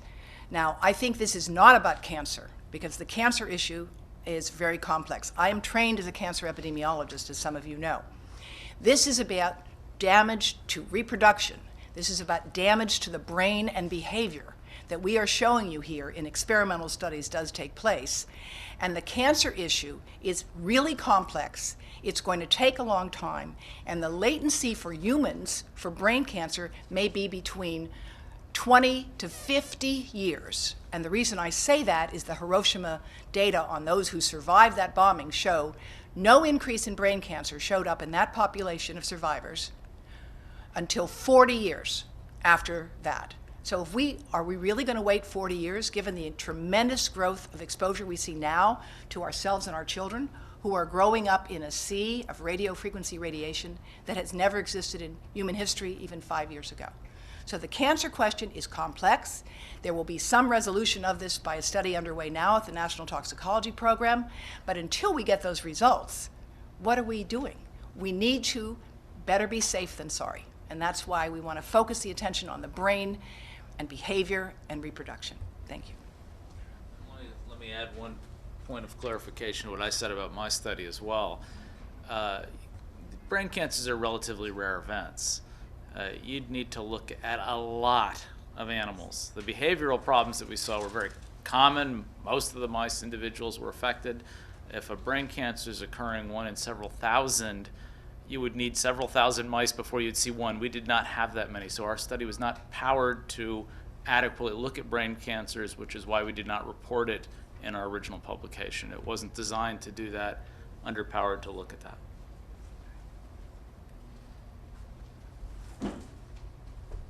Yes? What is the ongoing research for this? What centers? Are centers doing ongoing research in the United States? Yeah, the question is, where is this ongoing research taking place, here in the United States or in other countries? Dr. Davis? I'm leaving tonight for Cape Town, where I'll be attending the meeting of the International Biomagnetic Electric Society. There are fewer than 1,000 members in the world who belong to the Bioelectromagnetic Society. We are not investing the money that we need for this research. So the answer is that doctors like Professor Sheetri Klein are on the front lines of doing the, quote, research with real kids, unfortunately, today. And the funding for Professor Taylor's study was provided by a private donor. So the United States today has a paltry investigation in this, except for one large animal study. Professor Nora Volkoff, director of the National Institute of Drug Abuse, produced a study in the Journal of the American Medical Association that was published in 2011, showing effects on the brain from a cell phone exposure when the phone was just left on. And she found a significant change in glucose metabolism in the brain. Now, we don't know what that means. She was not able to get funding within the US government to follow up that study. This is a big problem, and that's why Environmental Health Trust has joined with Professor Joel Moskowitz at Berkeley in calling for a $1 a phone fee to be placed on every phone or digital device, with it being paid by the consumer, the internet provider, and the manufacturers of phones, to create funding for training, because we have no training with 1,000 experts around the world, and for the research, such as the follow-up studies to what Professor Taylor has done. This work desperately needs to be followed up. We have very few people in this country who are trained in this field, and this is a serious, serious problem. So the answer is we don't have a tremendous infrastructure addressing this. And I've often said that if cell phones were a drug, they would be illegal. They've never been tested for safety. They were tested originally on a big guy, heavy set, talking for 6 minutes, back when phones were chiefly used by medical or military, mostly men. And that standard applies to every device that you all are using, and that when you hand your child a phone as a pacifier, which it is not, that standard obtains as well. But is there not data being collected? I mean, they're used all the time in society, every day by everyone. Is there more data collection that can be done on what is existing? Where's your control group? Okay? We have, that's a serious... Previous generations. Well, no, that becomes problematic because the previous generations have different experiences. If you just think about, literally, when I say 5 years, this digital generation, these kids are growing up digital, is so fundamentally different, particularly because some of the approach, the recommendations for Connect Ed, that all of our schools should be floating with wireless, this flies in the face of what we understand in science.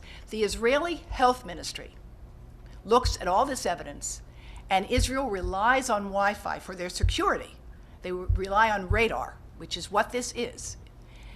And they recommend no Wi-Fi in Israel before grade 3, none.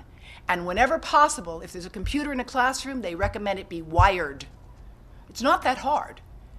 You can even wire your iPads, your MacBooks, because you can get a port that you put in that takes the Ethernet cable. Wired is safer, it's more secure, and it means less exposure to children. Remember, they don't call them laptops anymore, they call them tablets because they belong on tables. And we hope that with this initiative, the Grassroots Environmental Education and Environmental Health Trust have started here with the Baby Safe Project.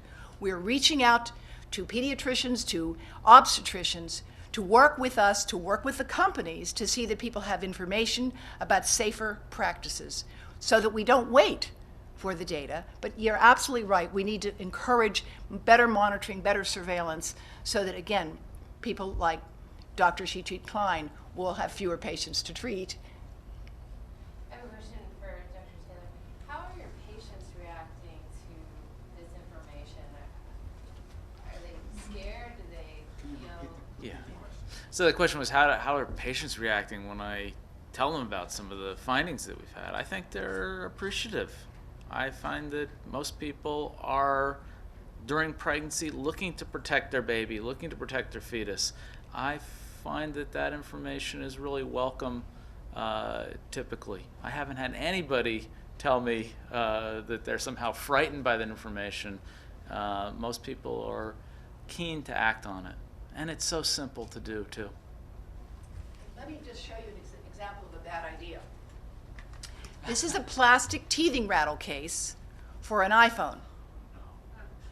Okay? You can buy it at Toys R Us or a lot of other places, and they also have a plastic teething rattle case for an iPad. Now, this is marketed to people like me, a grandmother. My daughter is about to have her second baby. She'll have 2 under 2, and she fortunately knows what the American Academy of Pediatrics recommends, which is that children under 2 have no screen time, none. And yet many people don't know this and have the money to buy these things and are giving them to their grandchildren. Usually it's grandparents who buy these things, by the way. And think of the cost and the exposure that you're giving the young brain with something like this. It's the whole body, because of course their arms are shorter. The iPhone is tested at 2 positions, a few millimeters off the head and at a holster on the hip. It's never tested in the breast pocket or the shirt pocket. And the U.S. General Accountability Office issued a report a year and a half ago that said that the FCC ought to promote realistic testing of these devices as they are used. And that is not taking place now. And this certainly, if this had ever been tested, and there is no requirement for testing of cases, it would certainly not be permitted. And I hope we are working now with the American Academy of Pediatrics, which has issued a statement to the FCC urging that they update the standards. Look, cell phones were first tested and standards issued 18 years ago. Would you like to fly in an airplane that has standards that are 18 years old? Or ride a car that complied with 18-year-old standards? Well, actually, US standards 18 years ago for safety were not too bad, because we put airbags and seatbelts on a lot of cars. We need the equivalent with the phones today. We're not telling you not to use them. We're telling you to use them less and to use them in a smarter way. And we need to develop the software and the hardware to come up with the equivalent of airbags and seatbelts for phones. Are there any other questions? Yes? I have a very American question. Yes. What is the accountability, what is the responsibility, what is the liability of the cell phone companies for producing a product that hurts people? The question is, what is the responsibility or the liability of companies that produce cell phones? And anyone would like to answer that? Deborah? Well, the book I wrote, Disconnect, which is available on Amazon, and I urge you to buy the one with the Scream cover, has a chapter on this. And one of the things it reports there is that currently secondary insurers for health damages from cell phones, like Lloyd's of London and Swiss Re, do not cover health damages from cell phones. And they made that decision several years ago, reasoning that cell phones for them could become like asbestos. That is what these secondary insurance companies decided. So the cell phone companies, manufacturers, are among the most profitable in the world today. And I'm pleased to tell you that I'm working with some of them behind the scenes right now because they understand they've got to make devices that emit less radiation. There's no debate about that. The only debate is going to be when are they going to come forward, because there are legal liability issues. And in my book, Disconnect, I document that the cell phone industry understood in the 1990s that these devices that they were marketing could prove hazardous.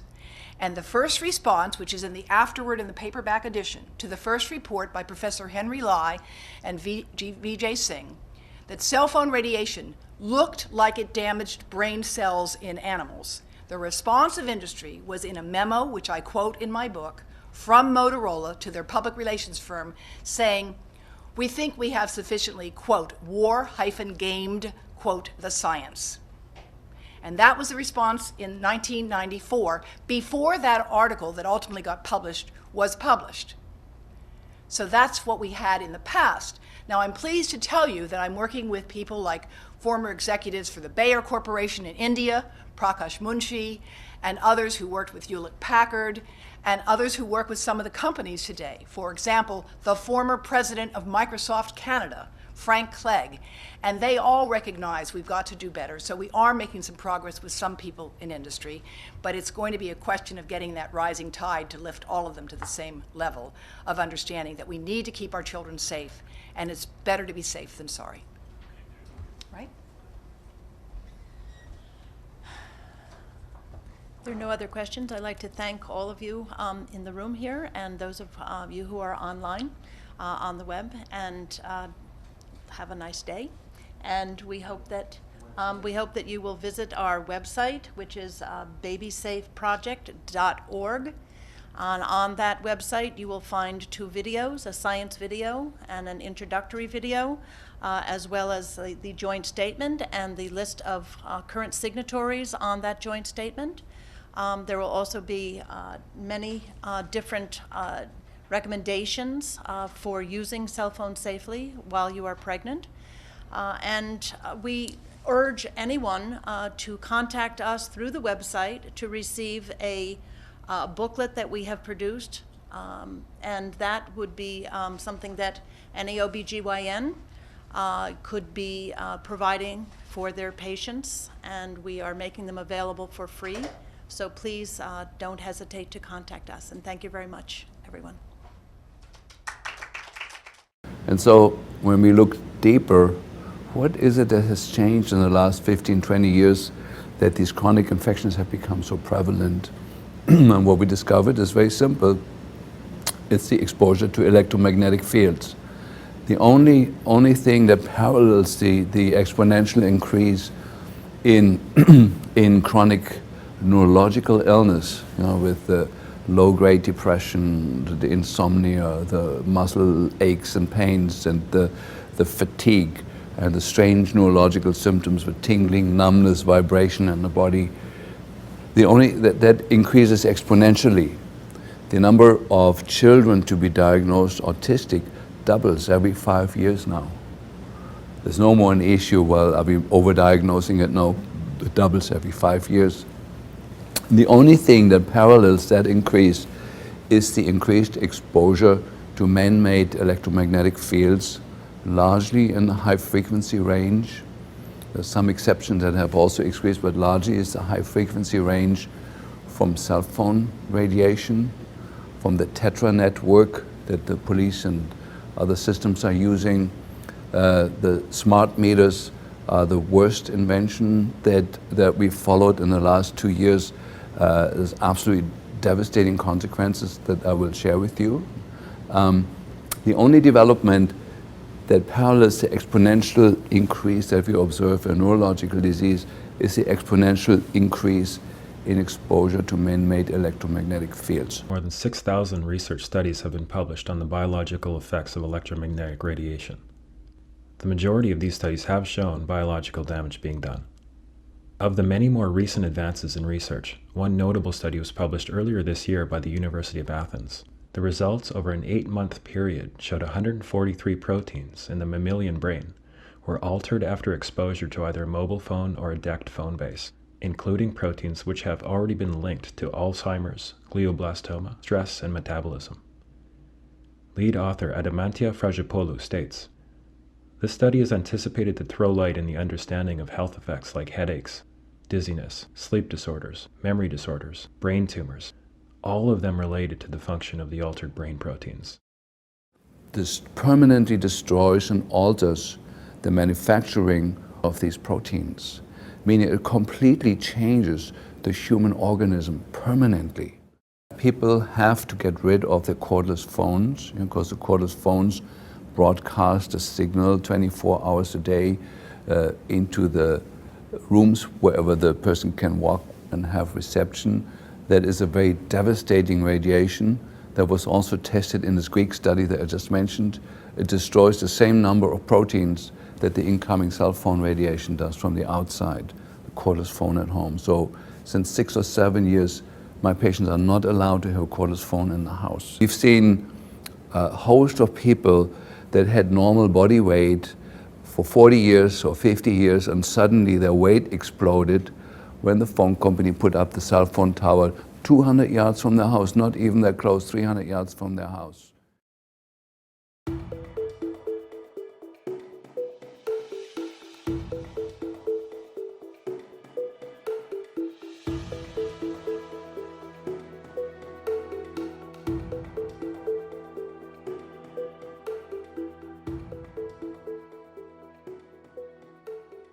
I'm Dietrich Klinghardt. I'm a medical doctor.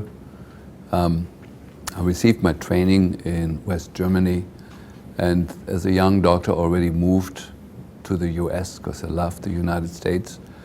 I passed my tests here and I've been licensed here since 1983, and I've been practicing here really since then. But I go regularly back to Europe to both teach there and to learn what's new over there. And so I'm being like a dual agent, bringing things that I learn here back to Europe and things that I learn in Europe back to here. And I have a practice in Seattle that specializes in the treatment of chronic illness. And we sort of slowly moved up our ranks, me and the doctors that work with me. The average patient that we have has seen 23 other physicians before they've seen us. So we're sort of like, if you want, like a late stage of the journey that patients are on after they've maybe failed or have given up on other treatment modalities. And so in that position, were also forced to look deeply into the causes of illness. And the main thing that we discovered is that illness is not a static thing, that the foundational causes of illness are now quite different from what they were 30 years ago or 35 years ago or 40 years ago. I graduated in 1975 from medical school, and none of the things I've learned in medical school have prepared me for what we see now in the medical practice. I teach a lot of medical students that come through my practice, both from naturopathic schools and from traditional medical schools and osteopathic medical schools. And I am aware that the teaching in the medical schools to a large degree is lagging behind the evolution of illness. Like when I graduated from medical school, we didn't have a single lecture in those 5.5 years on chronic fatigue or on chronic pain. All the lectures were on acute pneumonia, on rare fatty acid disorders, which we never will see in our whole life as a physician. But the things that we encounter now every day, we didn't have a single lecture on. And unfortunately, that hasn't changed very much since then. So I want to just, from the beginning, kind of say from a medical perspective, there's kind of two kinds of illnesses. There is the illnesses that have a name, the traditional illnesses like diabetes or hypertension. There is fractures, and there is appendicitis. And then there is the much larger amount of illnesses that really go without a name, where the people feel they have lost their zest, they lost their enthusiasm, they lost their sex drive, they lost their joy, they don't dance anymore, they don't sing anymore. They're still living, but they're living sort of like a half-life. And our experience, of course, with the patients that we see is that every patient that we see is in that category. The main symptom, if I would put it in two words, is loss of zest. So it's not that people are suicidal, they just have lost the vibrancy of life, the color, the smells, the excitement, the sensuality of it. And we see that everywhere where we look, we see the same picture. I visit a lot of other colleagues and other practices, both here in the US, Canada, and in Europe, and see the same picture there. And so we, over the years, tried to distill down what is it really that has changed in illness and what is causing this strange state that we're in, that we're observing worldwide. And we really were able to distill it down to just a few factors. The main one being people have increasing numbers of chronic infections. We don't see the acute pneumonia very often or the acute staph infection. Yeah, those exist. They usually end up in the hospital, and the hospitals are doing a good job with the acute stuff. But chronic infections are even denied by the medical community that they exist. Chronic Lyme disease, chronic mycoplasma infections, chronic Epstein-Barr infections. They're given sort of like a sideline in the teaching and the medical community, and are not giving their true place because they seem to be active in almost everybody that we see. Chronic mold infection, chronic parasite infestation. Those things have been extremely rare when I graduated from medical school, and now it's our everyday discovery in our patients that are chronically ill that they have these things. And so when we look deeper, what is it that has changed in the last 15, 20 years that these chronic infections have become so prevalent? And what we discovered is very simple. It's the exposure to electromagnetic fields. The only thing that parallels the exponential increase in in chronic neurological illness, with the low-grade depression, the insomnia, the muscle aches and pains, and the fatigue, and the strange neurological symptoms with tingling, numbness, vibration in the body. That increases exponentially. The number of children to be diagnosed autistic doubles every 5 years now. There's no more an issue, well, are we overdiagnosing it? No, it doubles every 5 years. The only thing that parallels that increase is the increased exposure to man-made electromagnetic fields, largely in the high-frequency range. There's some exceptions that have also increased, but largely it's the high-frequency range from cell phone radiation, from the Tetra network that the police and other systems are using. The smart meters are the worst invention that we followed in the last 2 years. There's absolutely devastating consequences that I will share with you. The only development that parallels the exponential increase that we observe in neurological disease is the exponential increase in exposure to man-made electromagnetic fields. So as a scientist, we don't have to look very far, but neurological disease, Parkinson's, MS, ALS, autism, learning disabilities in children, behavioral problem in children, that's all exploding exponentially. And the only thing that fits from an environmental perspective and from an epidemiological perspective is that this is the electromagnetic waves that are penetrating our body that are responsible for this. And fortunately enough, we have good science now. Over the past 80 years, more than 6,000 research studies have been published on the biological effects of electromagnetic radiation. The majority of these studies have shown biological damage being done. Of the many more recent advances in research, one notable study was published earlier this year by the University of Athens. The results over an 8-month period showed 143 proteins in the mammalian brain were altered after exposure to either a mobile phone or a DECT phone base, including proteins which have already been linked to Alzheimer's, glioblastoma, stress, and metabolism.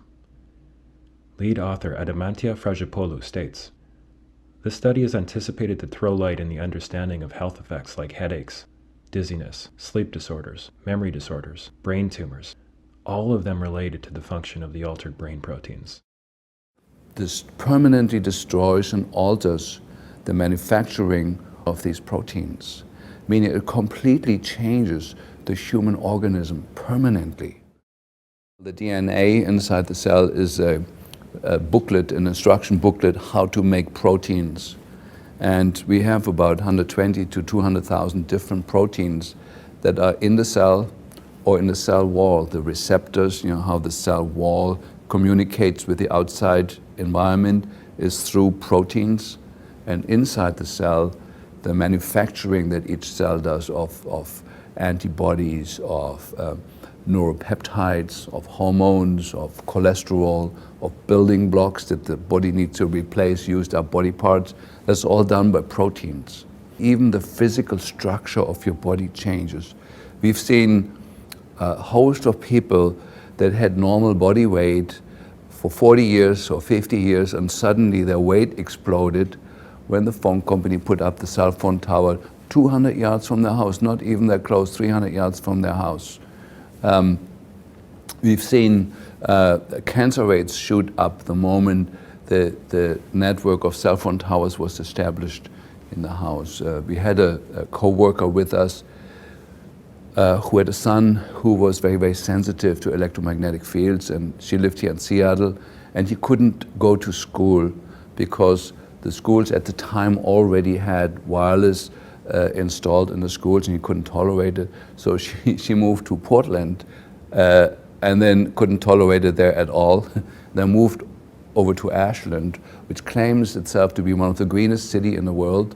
And then when she Googled the cell phone towers next to the home that she had rented, she found that within 200 yards, she had over 90 cell phone installations that were broadcasting into her home, and her son was virtually going nuts. And then she moved out in the country, decided on homeschooling, and the boy's been doing well ever since. So after observing some very very clear-cut clinical situations where people were affected by the nearby cell phone tower, we became very meticulous in asking people about their homes and looking at the literature.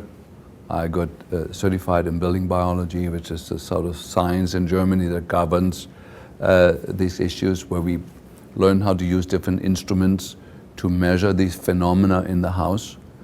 And the first thing that we noticed is that the most important time in the day when we are vulnerable to the influence of incoming cell phone radiation is the nighttime, when the parasympathetic nervous system is active and the sympathetics are withdrawing.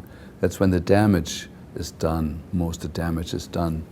And so we moved very quickly in telling all our patients a set of instructions. So our patients have to turn off all the fuses at night. That decreases a phenomenon called body voltage, and I think I don't have to go into this, probably explained in another part of the video. We have people have to get rid of their cordless phones, because the cordless phones broadcast a signal 24 hours a day into the rooms wherever the person can walk and have reception. That is a very devastating radiation that was also tested in this Greek study that I just mentioned. It destroys the same number of proteins that the incoming cell phone radiation does from the outside, the cordless phone at home. So since 6 or 7 years, my patients are not allowed to have a cordless phone in the house. They have to go to Radio Shack, spend $25 for a corded phone, and that solves it.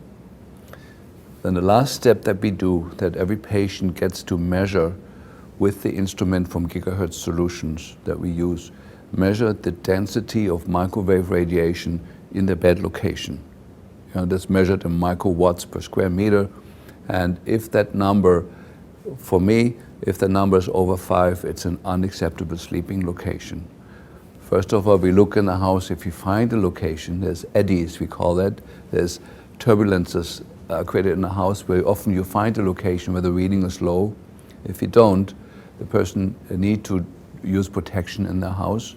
And there's 2 ways of doing that. One is a wall paint that contains graphite fiber, carbon fiber, and conductive particles that creates a Faraday cage in the bedroom. It's a pitch black paint that's put over other paint, and over that you can paint normal paint, and then that paint itself has to be grounded with a wire into the earth. And the windows are covered with curtains that use a silver-coated cloth that reflects the incoming cell phone radiation to the outside. Now, with that, in general, it's possible. Every place that we've looked at so far to bring the radiation down to the level where it's acceptable. Now, I want to roll this forward to the clinical picture. Half my practice is the treatment of autistic children. And we realized very quickly when we did this that there's 2 kinds of autistic kids, the ones that recover and the ones that don't recover. And the ones that recover are the ones that follow exactly this set of instructions. It is hardly done with the vitamins and with the other things that we do, with the behavioral therapies. They have a minor effect on it. The moment we protect the sleeping location of the child, the autistic children are recovering. Now, I can say that with great levels of certainty now for 2 reasons. One, because I have a large group of people that follow my teaching in Europe, and the Europeans, when they hear that, they get the idea and run with it. In America, unfortunately, especially the husbands have become a huge obstacle to this. Most American men never had more than 1 year of physics in school and simply do not have the understanding, but they have strong opinions without ever having understood physics. They have strong opinions about it that this possibly cannot be true, because if it would be true and dangerous, the government would have done something. Well, you make your own opinion after watching this film.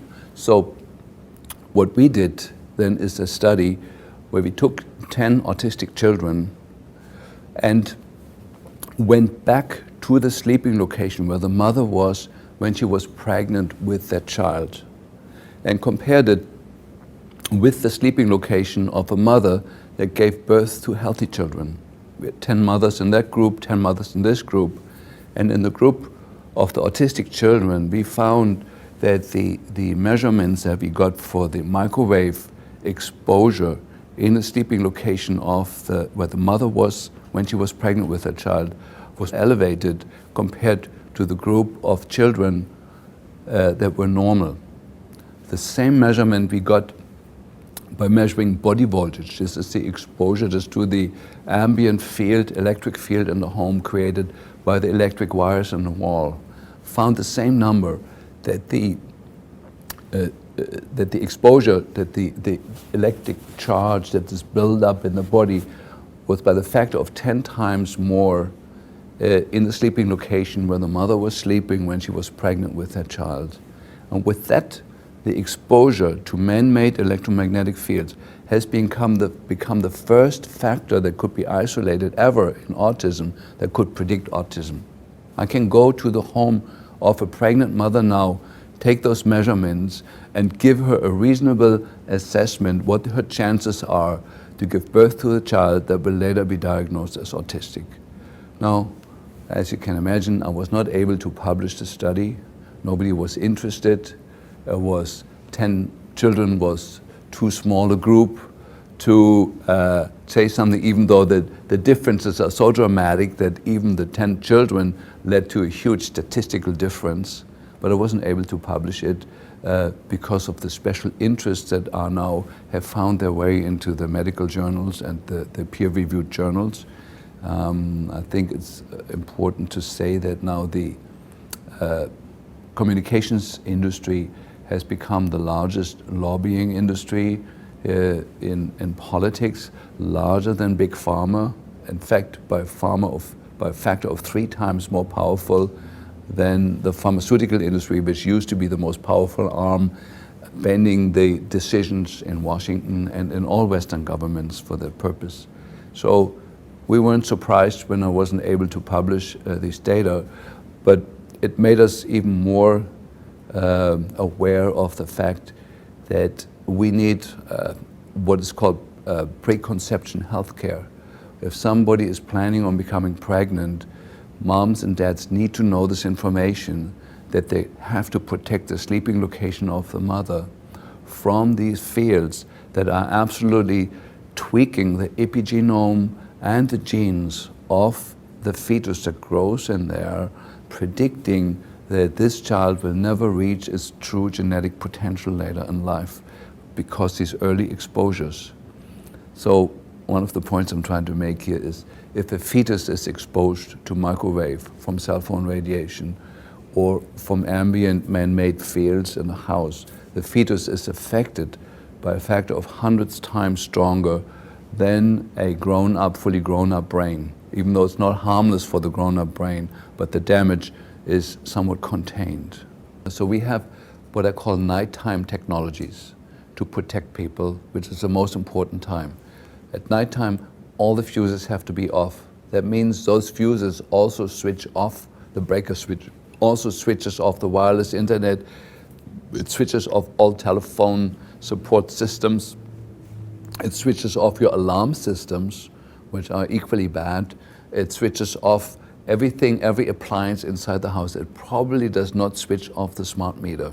Now, we've had some smart meters that were on the same electric system that you could actually switch off with the fuses, and others you couldn't. That's at nighttime. You also need the protection from the incoming cell phone radiation. And for my patients, we do the earthing pad, where we carefully test out where we earthing it, where we grounding the wire that comes off that. So that's the most important part for the nighttime. Now then there is daytime technologies. Admittedly, at daytime, most people need the electric system on. So the first thing that we do, we use the Stetzer filters, which have been shown to be effective biologically, that there is less biological stress in the people that are in a room that has the Stetzer filters in the outlets. You know, Stetzer filters reduce the dirty electricity. I know Graham Stetzer has gotten a lot of opposition from that, but Mark de Havers, professor in Canada, has shown very clearly that the Stetzer filter reduce the biological damage that the fields are doing to us. Now, during the daytime, it is not allowed to have cordless phones in the house. That frequency, just to kind of make that point maybe clearer, a German mathematician has calculated the energy delivery. When you have 2 rooms over, you have the little base station for the cordless phone with a little antenna, and you go in the bedroom 2 rooms away. The field strength that you're getting when you're sleeping there is equivalent as if you had a 737 Boeing jet engine running at full speed next to your pillow next to you. The sound and the energetics of it are the same as if you have a silent, quiet, cordless phone in the kitchen. It's absolutely destructive to the human health, and probably amongst all the things that we're discussing, the smart meter is number 1 now in terms of devastation to our system, but the cordless phone is number 2. It's worse than the incoming cell phone tower radiation. And so daytime technology, people are not allowed to have wireless internet in the house. It is a huge source of electropollution and of high frequency fields. They're not allowed to have a cordless phone. We paying careful attention now to the energy saving light bulbs. They also give off high frequency radiation that's devastating to the health. So my patients have to go back to use the traditional incandescent light bulbs, which are now available on the internet as heat lamps. But they're the same light bulbs, they just become instantly more expensive because they're now a rare item. Or they have to pay more money and get LED lights into the house. But as a daytime technology, the new energy-saving light bulbs, the compact fluorescent lights, are a completely unacceptable technology.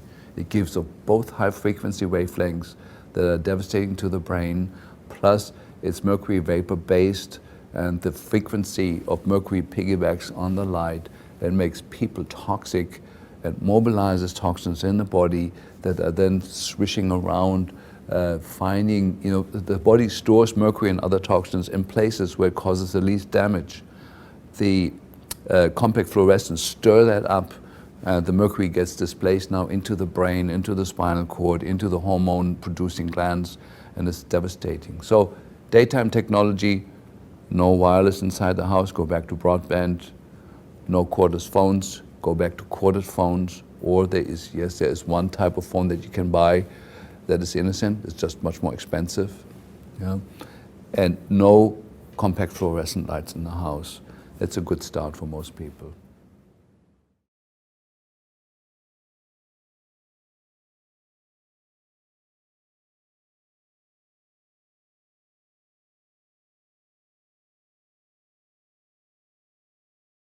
And then the smart meters came along. Now, let me talk about the smart meter. The smart meters are sold to us with the idea that the electric companies can feed back to us what rooms in our house and what instruments in our house are using excessive energy, and that the company will make some suggestions how to moderate our electric consumption so that our home is more green. It doesn't contribute to the use of electricity so much. That's what is being sold to us. But in fact, what we're getting when we have a smart meter on the house is a report that shows, yes, 3 days ago you used that much electricity, period.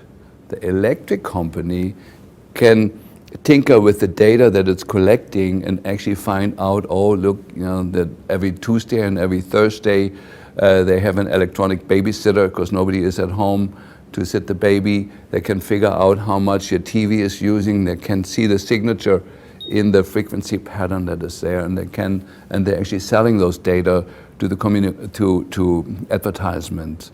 So it's a business. It's a business that does not serve currently the way it's practiced at all the reduction of energy usage. Now, the smart meter sends an impulse, microwave impulse at 900 megahertz, between 17,000 and 190,000 times a day through your home, through the entire home. And that radiation can be over 600-fold, we measured it, of even by the EPA. The EPA set standards of what's acceptable, and these standards are way, way too high for our biological health. And we measured homes where it was up to 600 times above the standards that is set, which are way too high to start with, 600-fold.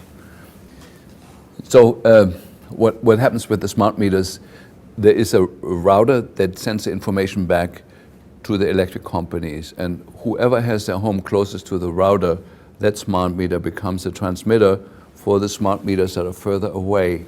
And that smart meter then becomes the source of much, much increased radiation, microwave radiation that goes into the home that is sitting on at levels that we measured that were up to 600 times higher than even the high level that the EPA sets as acceptable.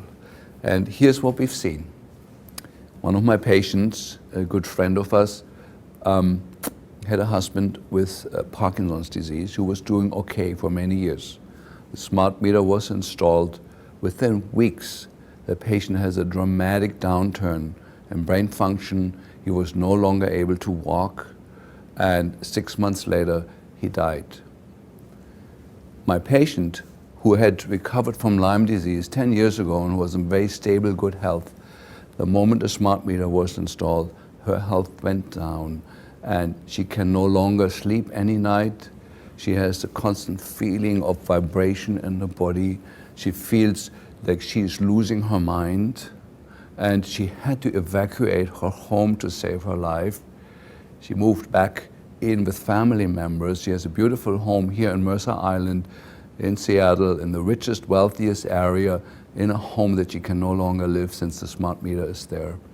Now we're trying Me as a physician, I try to explain to the electric company that, that they're destroying the health of the patient. The electric company, of course, tells us, well, there is no laws overseeing the electric company is completely given free rein. As far as we know, the smart meters were never studied for the safety for humans. It's a technology done by private companies. These electric companies are private companies that have the right to install this on your house, destroy your health, and there's no accountability at all for it. So this is just one case. We have many cases where children had recovered from their learning disability, from their autism, from their asthma. Brain cancers had healed. They were non-detectable. The smart meter was installed. Within 6 months, the brain cancer is back. That was considered healed. The seizure disorder was back.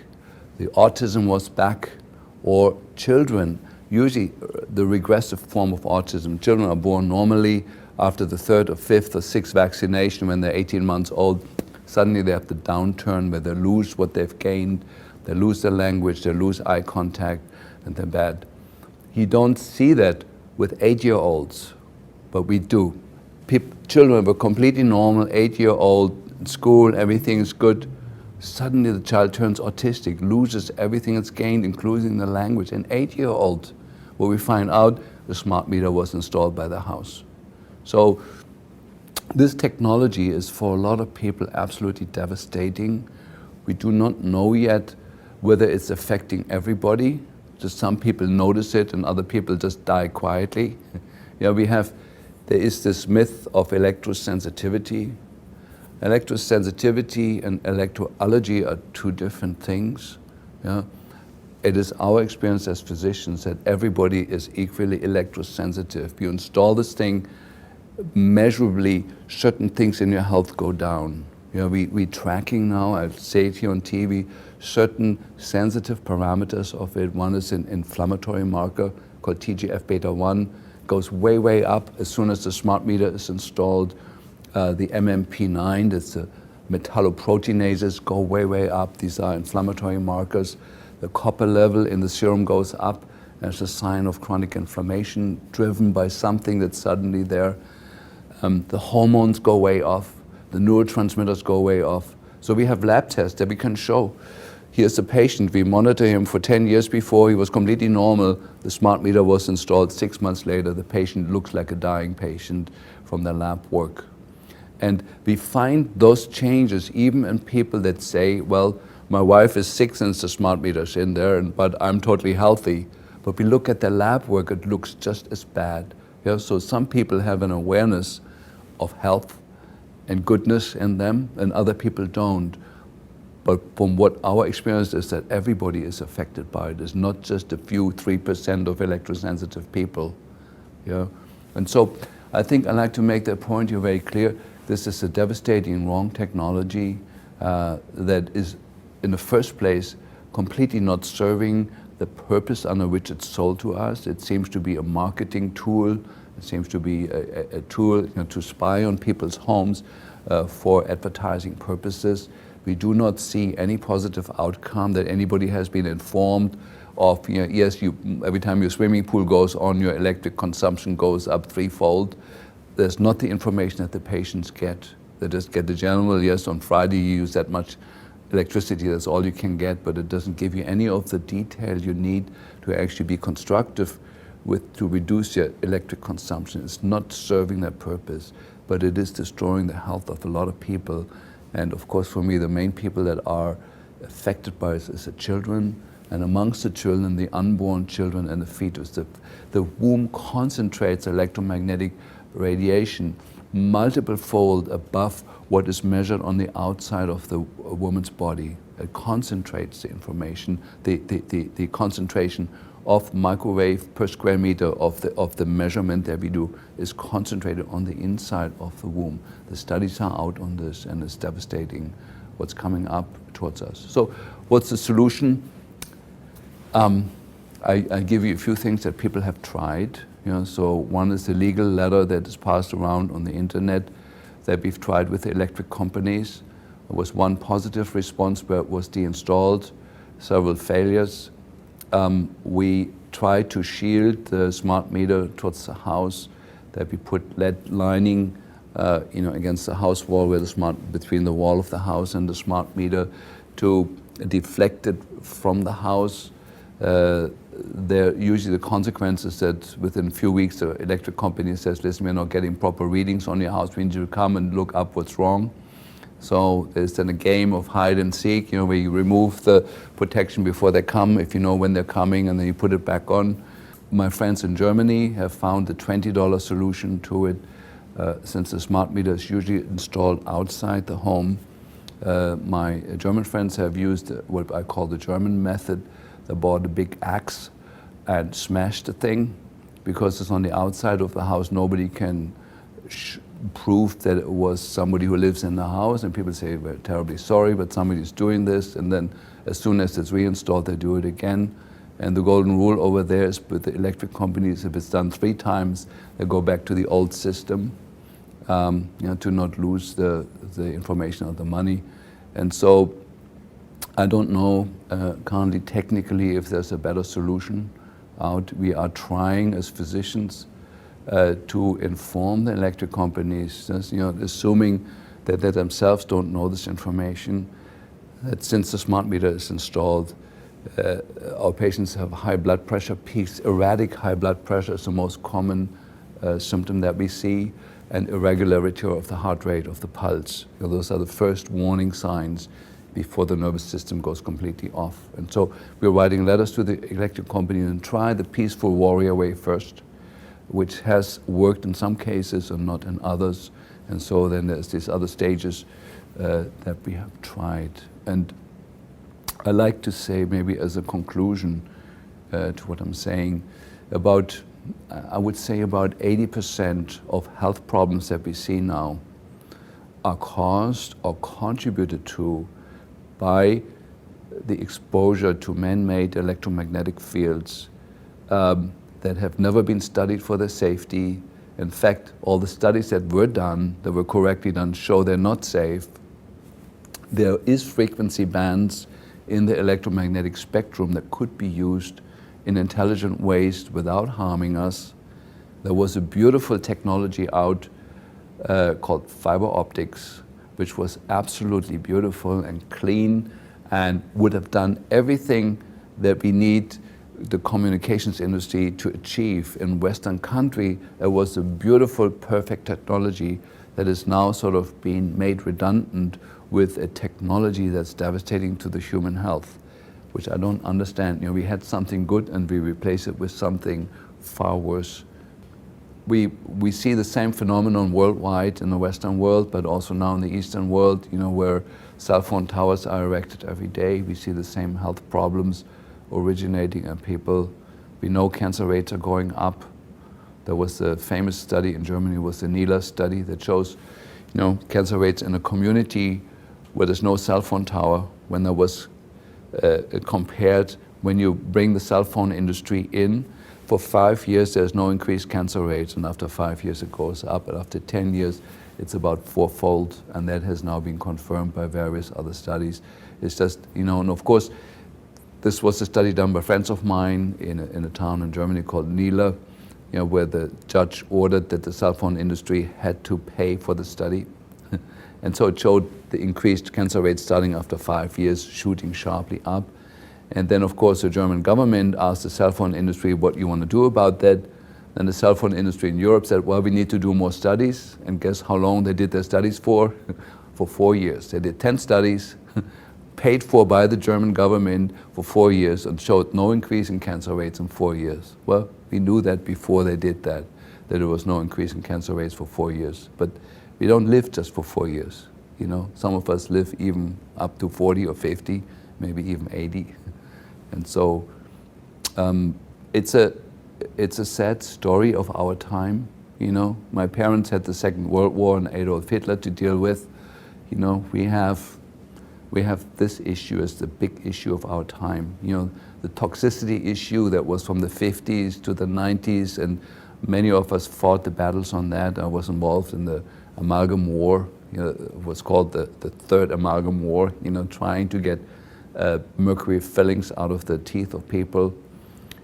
We were largely successful on those fronts, but sneaking up on us was the communications industry, using wavelengths and using methods that are unnecessary, unhealthy, dangerous, and are simply driven by greed. They're not driven by any intelligence. You know? And we can have, everybody can have their computer and they can have their cell phone, and there is safe ways of doing that, but it's not what we're doing currently.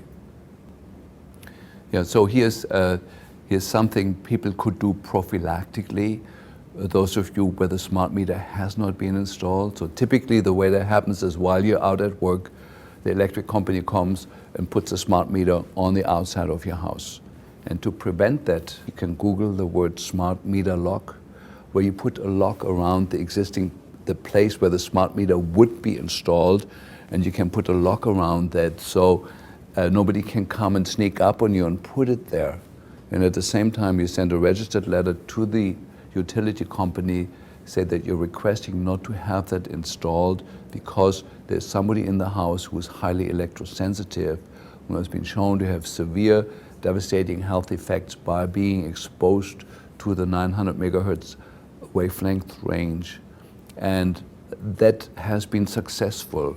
The individual differences of people being highly electrosensitive towards, on the other end of the spectrum, people that are less sensitive, is explained by the antenna function of the human body.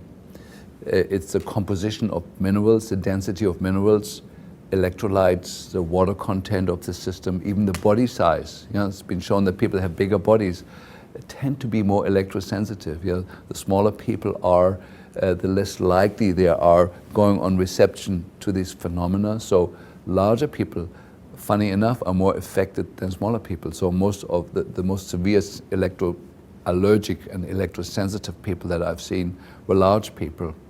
And so the primary strategy for us has been for the last 20 years to move people out of that, to detox them for heavy metals, to reduce the amount of mercury, lead, nickel, cadmium that's in the bone marrow and in the fascial membranes and in the connective tissue, to remove as much of that as possible. And that has been very, very successful as a strategy. And then there's a part number two, the shielding of the electric wiring in the body is the myelin sheath around the nerves.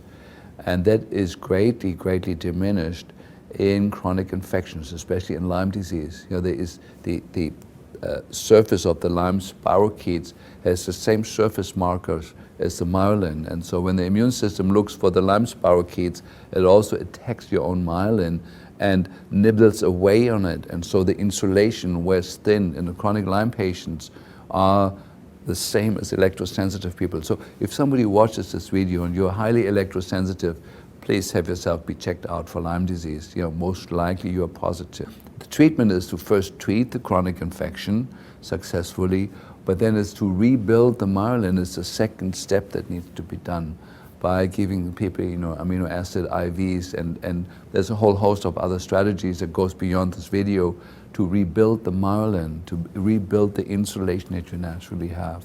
You know? So it's a three-step protocol: detox the metals, to reduce the antenna function, to increase the insulation, which is a two-step process by treating chronic infections, and then by repairing the myelin.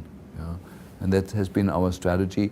Maybe as a last word, so like a technique or a set of procedures that we do involves also the use of fungal products.